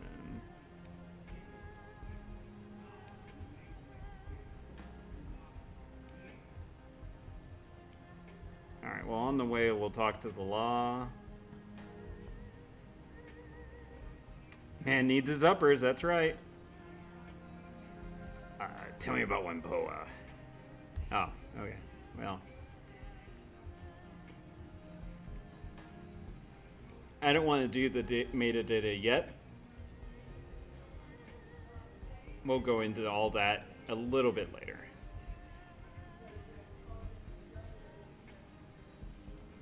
Spider Shen. Leaning against the weapons table, Shen rests one hand atop a glass-covered case. Inside the case is a thin Chinese sword, a shan, with an ornate grip and blade etchings. A small label on the side of the case reads, "For White Ming." Hello there, Slane. Come to find a blade, or maybe some ginseng and peony root? How'd you know my name? I never told you. Well, you think all I do is sit on this boat and wait for you to show up? Come on. You're kindly Cheng's pet Shadowrunner. Your name's all over Hui. Shen grins, gesturing at you. You stand out, man, and that's a good thing. It means you're becoming somebody, not staying one of the forgettables. So what do you need today? What's with the sword? This little thing? This is a masterpiece. Crafted by my own hands as a gift for White Ming. He's being elevated to a red pole. 120 centimeters in length, 3.5 centimeters width at the base, tapering to 2.75 before the tip. half a centimeter in thickness, with a twinning dragon motif along the fuller. And it lights on fire when the appointed owner holds it. Sounds impressive. It's more than impressive, it's a damn masterpiece is what it is. You think it's easy to make a sword like this? Hell no, it took me 4 damn months. Few Red Bulls in any tribe can claim a weapon as fine as this, and none of them are masters of Wudang's sword like White Ming. His skills with the Zheng are peerless in Hong Kong, and any who face him in combat will know when he draws his sword that they have no chance against them. Nice. Indeed.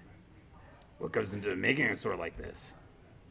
Time, patience, good steel stock to be certain, a fair amount of alchemical materials like orichalcum, crystals, etc. The real key is human bone. The old Chinese masters throw in human bones when folding steel. The phosphorus does something or other to the carbon and iron, and I can't really explain it because I'm not a metallurgist. I just do what I learned on the mountain. But it works, believe me. It gives the blade a soul. It's not so much the edge that cuts, but that soul. That's why weapon folky go through spirits like knife through butter. Show me what you got. All right. So unfortunately, I don't have any key casting, so I can't equip these better swords, unfortunately, but that's okay. I think I'm going to get the hand-forged katana, because it is, well, it is just 2 more damage.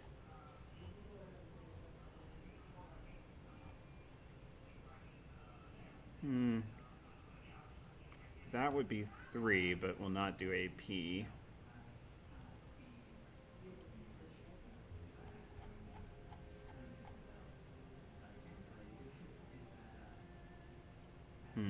Honestly, the spiked fist, if I had done unarmed, would have been better.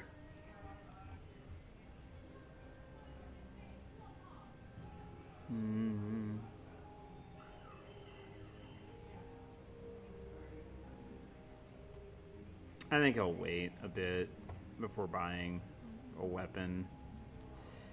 Yeah. I hate that we're still using this crappy machete that we started with. It's 3...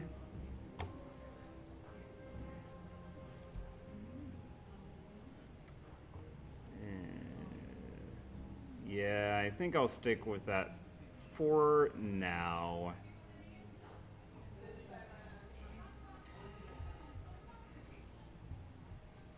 What that means, though, is I think I will buy that Heal Wounds level 2 spell.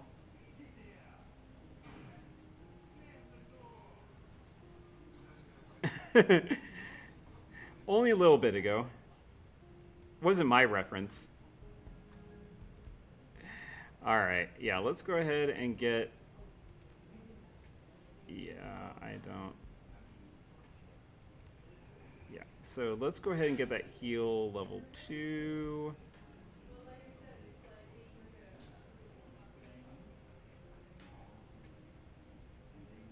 Yeah, I'll get just the heal level 2. I would like a spell that does like a big thing of damage, but I need spellcasting 6. I kind of wish I didn't spend it on that just because we don't have a lot of spells or a lot of anything that does like a big group thing of damage, but anyways, I'll go ahead and buy that. Shares a cooldown with other heal wound spells. Well, then no reason to have that then. I'll go ahead and probably sell that then. I mean, not probably, it's just, yeah, it just makes sense. I don't need both of these then. Ooh. That would be a lot of money. 20 damage does 20 damage.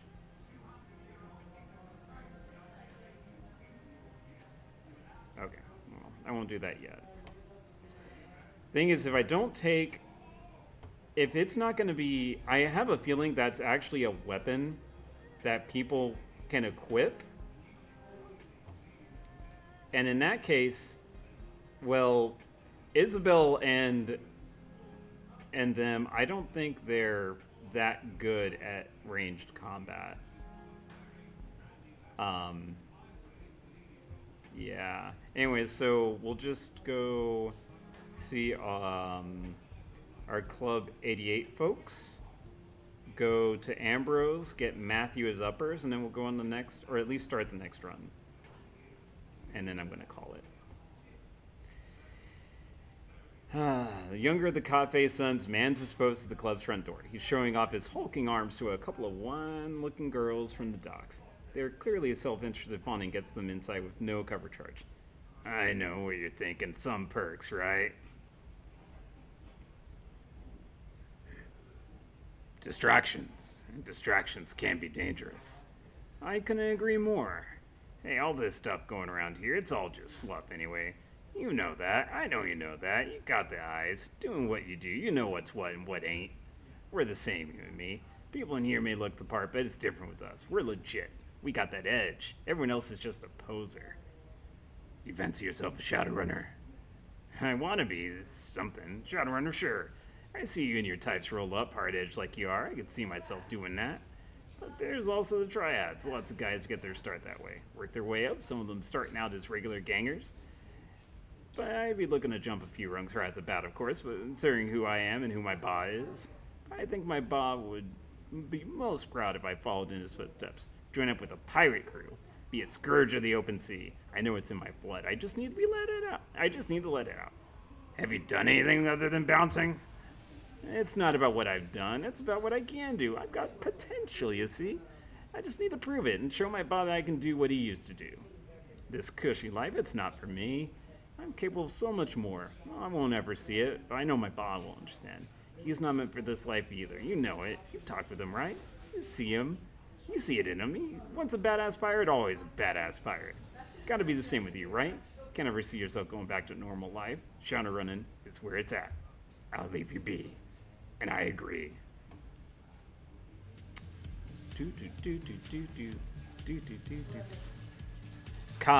Who's tougher, Cafe or his cat? The cat. The cat is Cafe.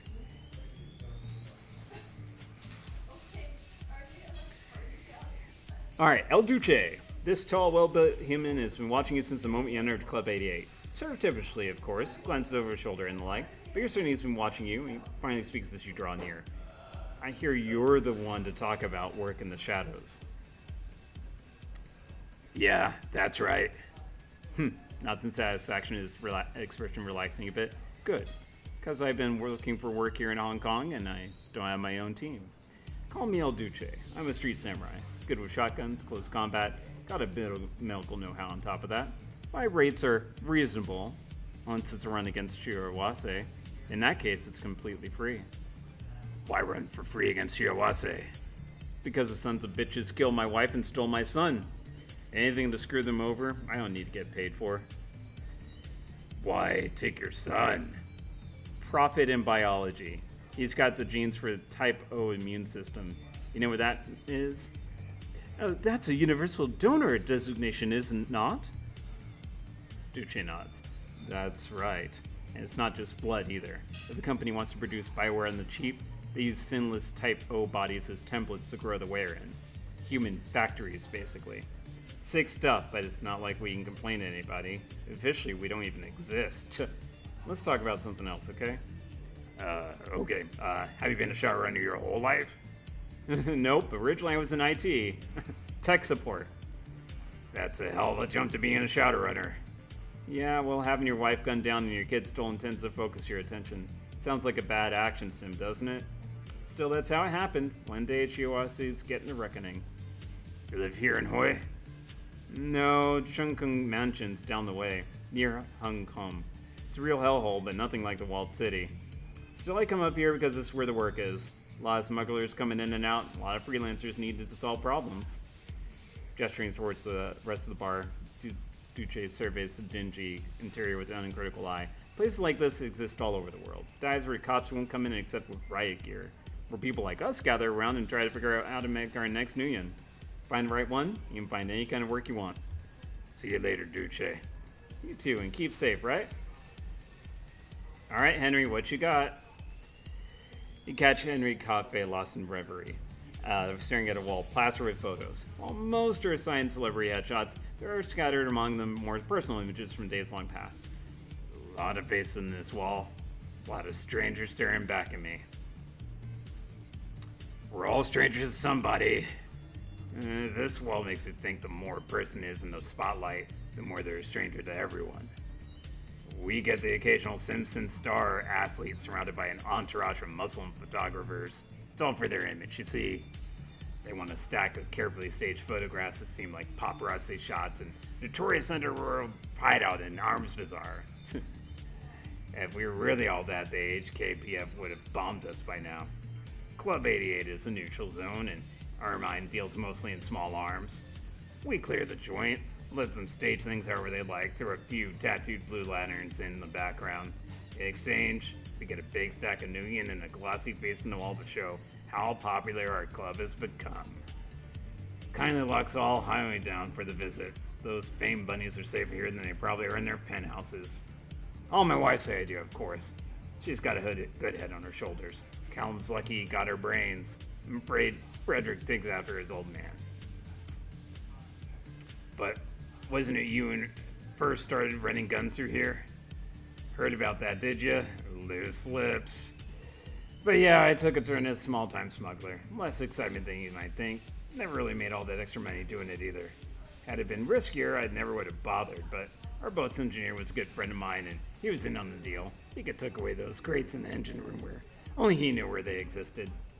I just had to shepherd them on and off the boat. Probably could have negotiated better deals, but I just wanted to get rid of the stuff as fast as I could. Didn't want Wu Xing to find out, and I especially didn't want Ermine to find out. But find out she did, though she surprised me with her reaction. She threw a fit, but the only thing she was mad about was my profit margin, so she took over. Tell me about you two. Well, she and I grew up together here in Hoi. We were childhood sweethearts. How often do those things last? Then back in 21, we were both 18 and unsure of our futures. We both goblinized. The world was turned on its head. People said it was a disease or result of a biological weapon. There was panic everywhere. But Orion and I saw it differently. We saw it as a sign we were meant to be. Didn't matter if we were lepers, because we were lepers together. Aww. Wish I had to say she was the first and only love in my life, but there will always be another. I heeded her call for far too long before finally settling down here at Ermine. Even so, that call is always there, tempting me to come back, to be lost forever. Worse ways to go, I suppose. I do my best to resist, try to focus on Ermine, and it's built for us here. I'll leave you be. Callum, what is up? The elder of the two cafe sons is once again lost in his cups. He watches, blurry-eyed, as patrons pass him by. Something in his expression makes it seem that he resents each one simply for being. You again decided to make this whole home, have you? Be it ever so humble. He merely has no place around here. Sit down if you like, I could tell you tales. Tell me a story. Ever hear the one about the Phantom Sailor? Say he was once a good man, provided for his family, loved his wife and children. Spent many lonely days out in the sea working hard to make their lives better. But the ocean takes its toll. Every time he returned, he came back with a little less of himself until one day, the thing that came home was just a shell. Mindless body of an old seafarer with his soul still lost at sea. The mind and body call to each other, and one day the sailor will walk down the beach and step into the waves, letting the ocean swallow him in whole. True story. Wonder where you got that from. Tell me about your family. What's that to tell? My brother's a meathead, and my parents don't even know or care who I am. They say they care for family first, but to them, family isn't four people under a roof. It's some abstract concept. It's a name that matters to them. The cafe name. That's family. My mother only cares about the business. Any hint why I want to look for a better opportunity is met with lectures. As for Ba, well, he's never been the same since his life went into dry dock. First chance I get, I leave it all behind. Mark my words. See you later. All right, Ma. Show me what you're working with.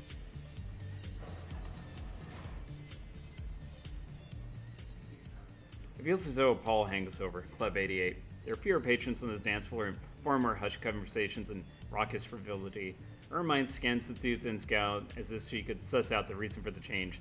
Something's not right. Not right at all. You expecting trouble? No, not the kind you mean. It's just a shift in the mood. Usually when it gets its way, it's for obvious reasons. The death of someone beloved in Hoi or terrorist attack hitting too close to home. This time, I don't know. But it doesn't matter. When spirits are down, people drink. When spirits are high, people drink. We make money either way. I just prefer to know which way the winds are blowing. Comes from being an old sailor's wife.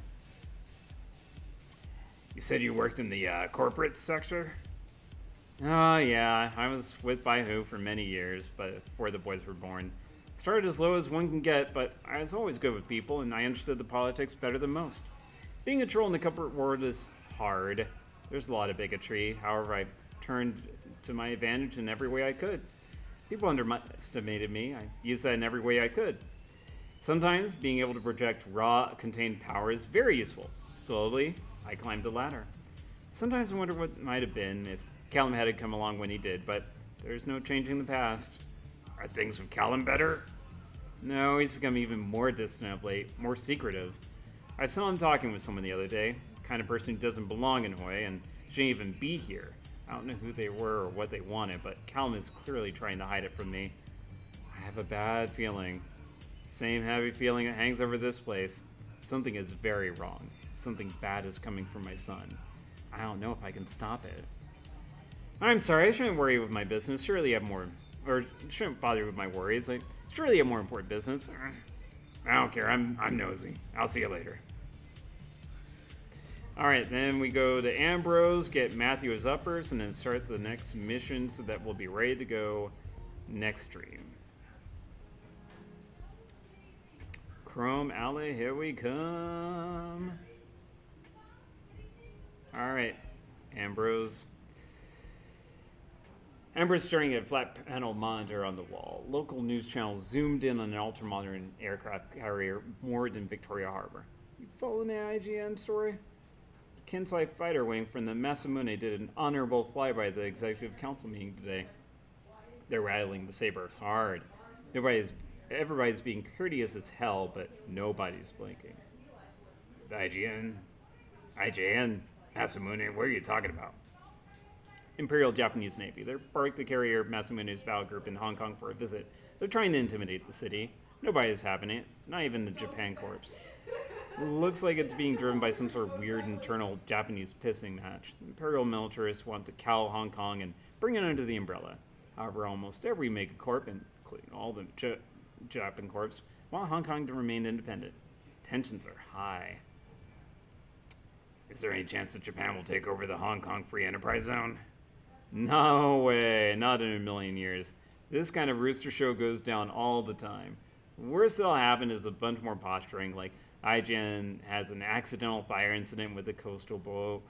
Somebody test fire an anti-ship missile. Port Authority finds the Masumune's paperwork lacking, charges them exorbitant harbor fees. Noise like that.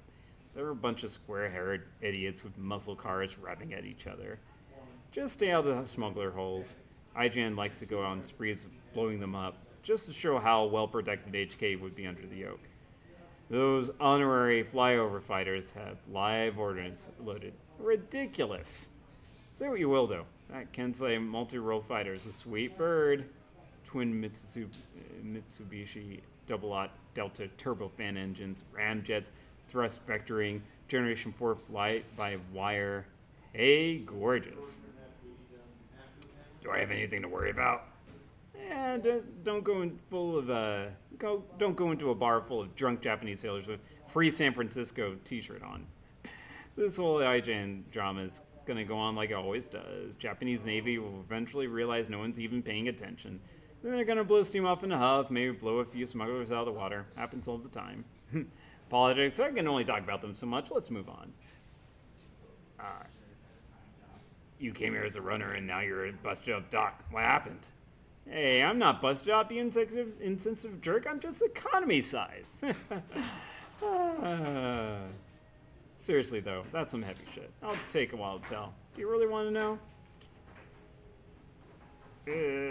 I do, but maybe another time. Okay, then. What can I do for you today? Let's talk about Matthew's medicine. Really? Well, okay. A wall-door remote puts the cabinet, crackles through your packaging, and a moment swings over to you holding a plastic cylinder about the size of a roll of breath mints. Here you go. Inspect the cylinder. The cylinder is lettered with holographic Hanzi, cool blue jazz, non-smoker version. It has a stylized illustration of a laid-back lounge lizard of a man wearing a zoot suit and smoking cigarillo. The non-smoker version, smoking, I don't know. Through the semi-transparent plastic, you see a stack of what looks like tiny pills or chips. Search your memory through etiquette. This looks like a tube of slow-burn BTL chips. These disposable chips create a synthetic experience. Unlike normal BTLs, which burn hot and fast, the sensory and emotional tracks on slow burn chips are adjusted to be only slightly above legal limits and last all day long. They give a gentle, subdued high. It's like you're someone else, but you're still living your life. Why are you giving reliable Matthew BTLs? Sorry, Slane, I can't discuss a patient treatment without permission, confidentially, and Hippocratic oath, and all that crap. Excuse me, though, but that's not what the Hippocratic oath is about. Yeah, whatever. It's a crock shit anyway, right? Point is, I can't talk about a patient's treatment. Okay. So, tell me about Essence, even though I know all about it. Oh, God. All right, let's talk about Essence later. I guess we might not be able to talk about it later. What is it? I'm not sure. It's life force, sort of. Essence is like the ability of the spirit to recognize and stay connected to the body. Augmenting the body introduces our essence. When our essence is exhausted, the spirit quits the body, and we die. There's this popular idea that the essence is disrupted when we attach non-human things to our nervous system, but that's only kind of true. If you install a data check or a bionic arm, that's definitely a lot of neural interface. However, if you get bone lacing or dermal armor, those have as much neural interface, right? But there's still murder on your essence. The body still recognizes them as an alien and invasive, so there's something more to essence than just a neural interface. There are all sorts of weird theories about essence's biospiritual integrity and stuff. I tried to read up some of the medical papers, but it was like trying to drive a go-kart through a blackberry thicket. Hell, if I know what it really is. Any way to restore lost essence? Nope, but there's a ton of research going into it, like hundreds of millions of million a year. The person who figures out how to restore essence is going to change the world. Think about it. We might be able to achieve full biological regeneration or even resurrection of the dead. I wouldn't need replacing parts. I might be able to grow my own body back. That'd be something else.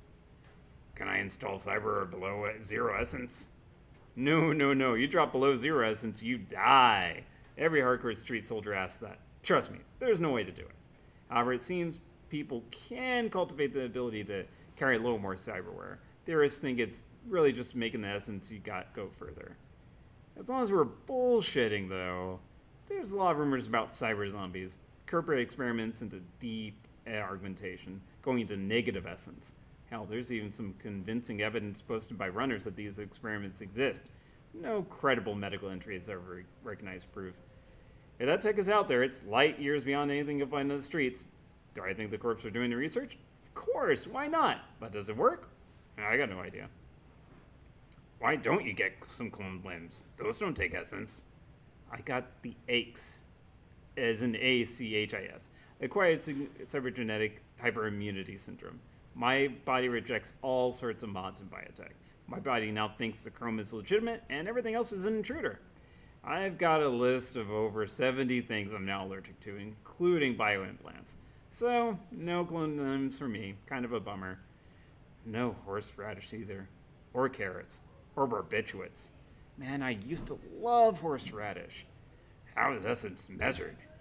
Oh, there's a zillion different systems for measuring essence, but everyone on the street just uses the rule of 6. Rule says the body has an index of 6 essence, and all augmentations can be loosely scored on how much they reduce that number. It was originally the Medvedev Direct Bioholism Index. After 2 early researchers, they figured that the body had 6 parts, and they observed that replacing a limb with an early cyber prosthetic took around 1/6 of a person's capacity. They developed a theory that cyber capacity was based on body regions. Each region could have up to 100% cyber, and the whole body added up to 600%, which written as 6.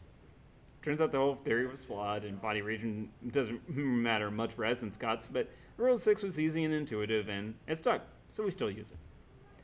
Essence is cool stuff. Cool stuff. At the end of the day, I don't know what it is. I just know I'm almost out of it. Goodbye. All right, let's go to Reliable Matthew, and then let's get back to running.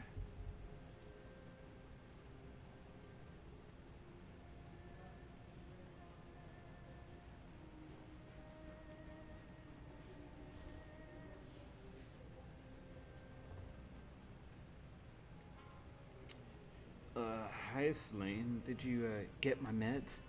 You get my meds? I got the shakes. I got the shakes. Yeah, I did. Really, that's a great. Give it to me.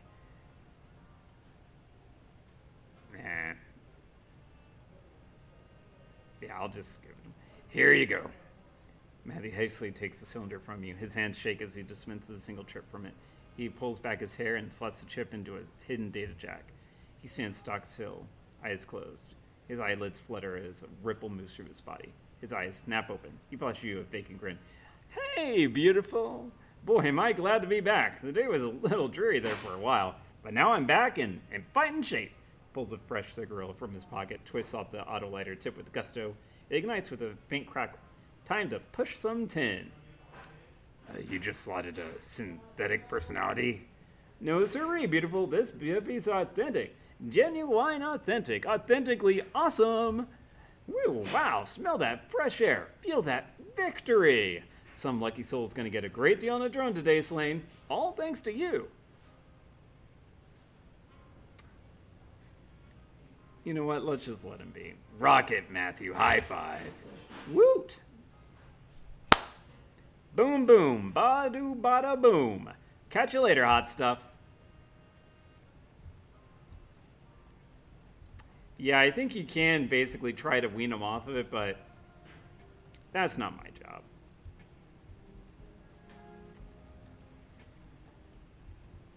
All right, so let's see. What are the other runs we got cooking? Okay, so we can do the dig site, do geomantic sabotage, dig up Neville. That'd be great to have for working a crappy dog. Yeah, I would totally do that. Yeah, totally slot in a chip to basically just make me someone else, essentially.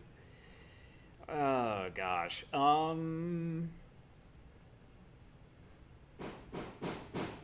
think let's just do this one. Get that out of the way. We've been doing that. Actually, wait a second.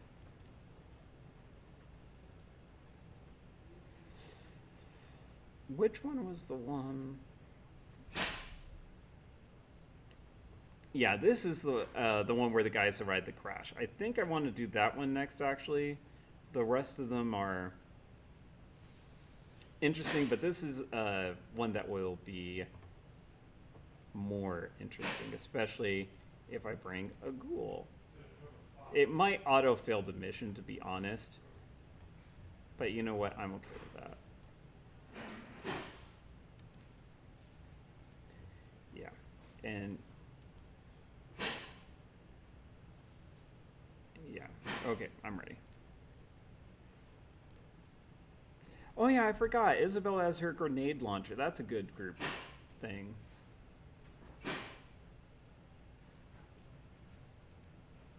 Anyways, so that's going to be that. I'll just, let the autosave do its thing and then exit out of this. But yeah, been going for 4 hours. Oh my gosh. Sorry about that, folks. So I'm going to be back on Thursday. Going to be starting again at 7. And we'll basically hop into a party. And hopefully nothing too bad happens. I'll go ahead and do that. Let's. I don't think anyone can use this because you need. Let's see. I can't use it. Oh, she's full up. He can't. Oh gosh, I can't even use this thing. Okay, I'm 90% sure if Raptor doesn't attach this to Koschei, then I'm gonna sell it and get just some money.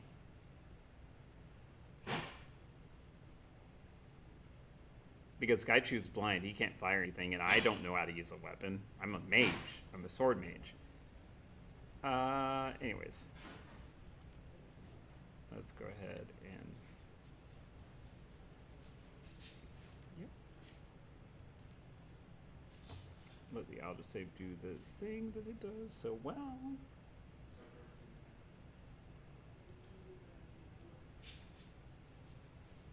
Alright. But my giant gun. Yeah, if so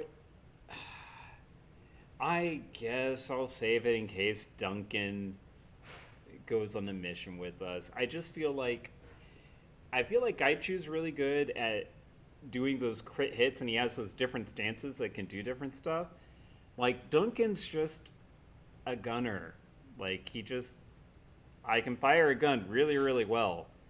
And I don't know. It's like, if you played these Shadowrun games enough times, it's like, I don't want to just gun stuff. Save it just in case, like 500 health packs. Oh yeah, totally. So again, a shout out and a thanks to Stank Buddy, aka Tex, aka Adrian, for being, I think, our second subscriber through Prime. So thank you, yay. Like I said earlier, I have a friend. They're working on some emotes. They're going to be super fantastic. I can't wait for them to be done with it. And then, yeah. Also, I will show you that we have done quite a bit of stuff to the store. Everything's super painted. Got our shelf of starter games over there. Got all the games sorted, organized, and everything. And we got the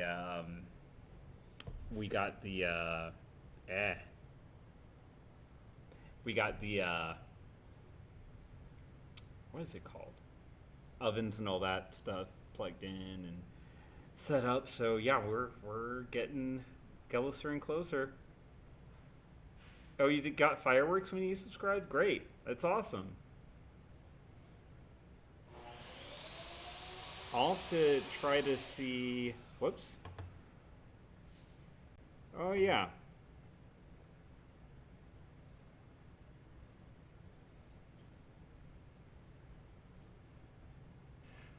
Oh, yeah, I need to do a badge. I guess it's just a small version of the comment space thing for subscribers, so, okay. Anyways, that's it for now.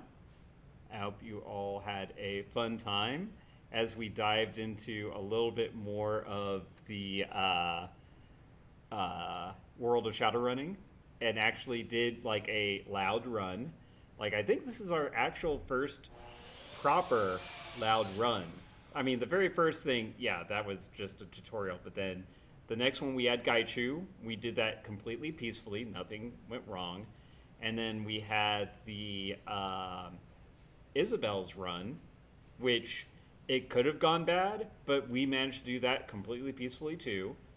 And then, yeah, so this was our first proper run where we actually had to fight. And yeah, so I'm super glad about the Koschei. Like, seriously, Koschei is just so amazing, so bomb. Like like I think Koschei got the most kills in that mission by far. Like maybe like by double of anyone else.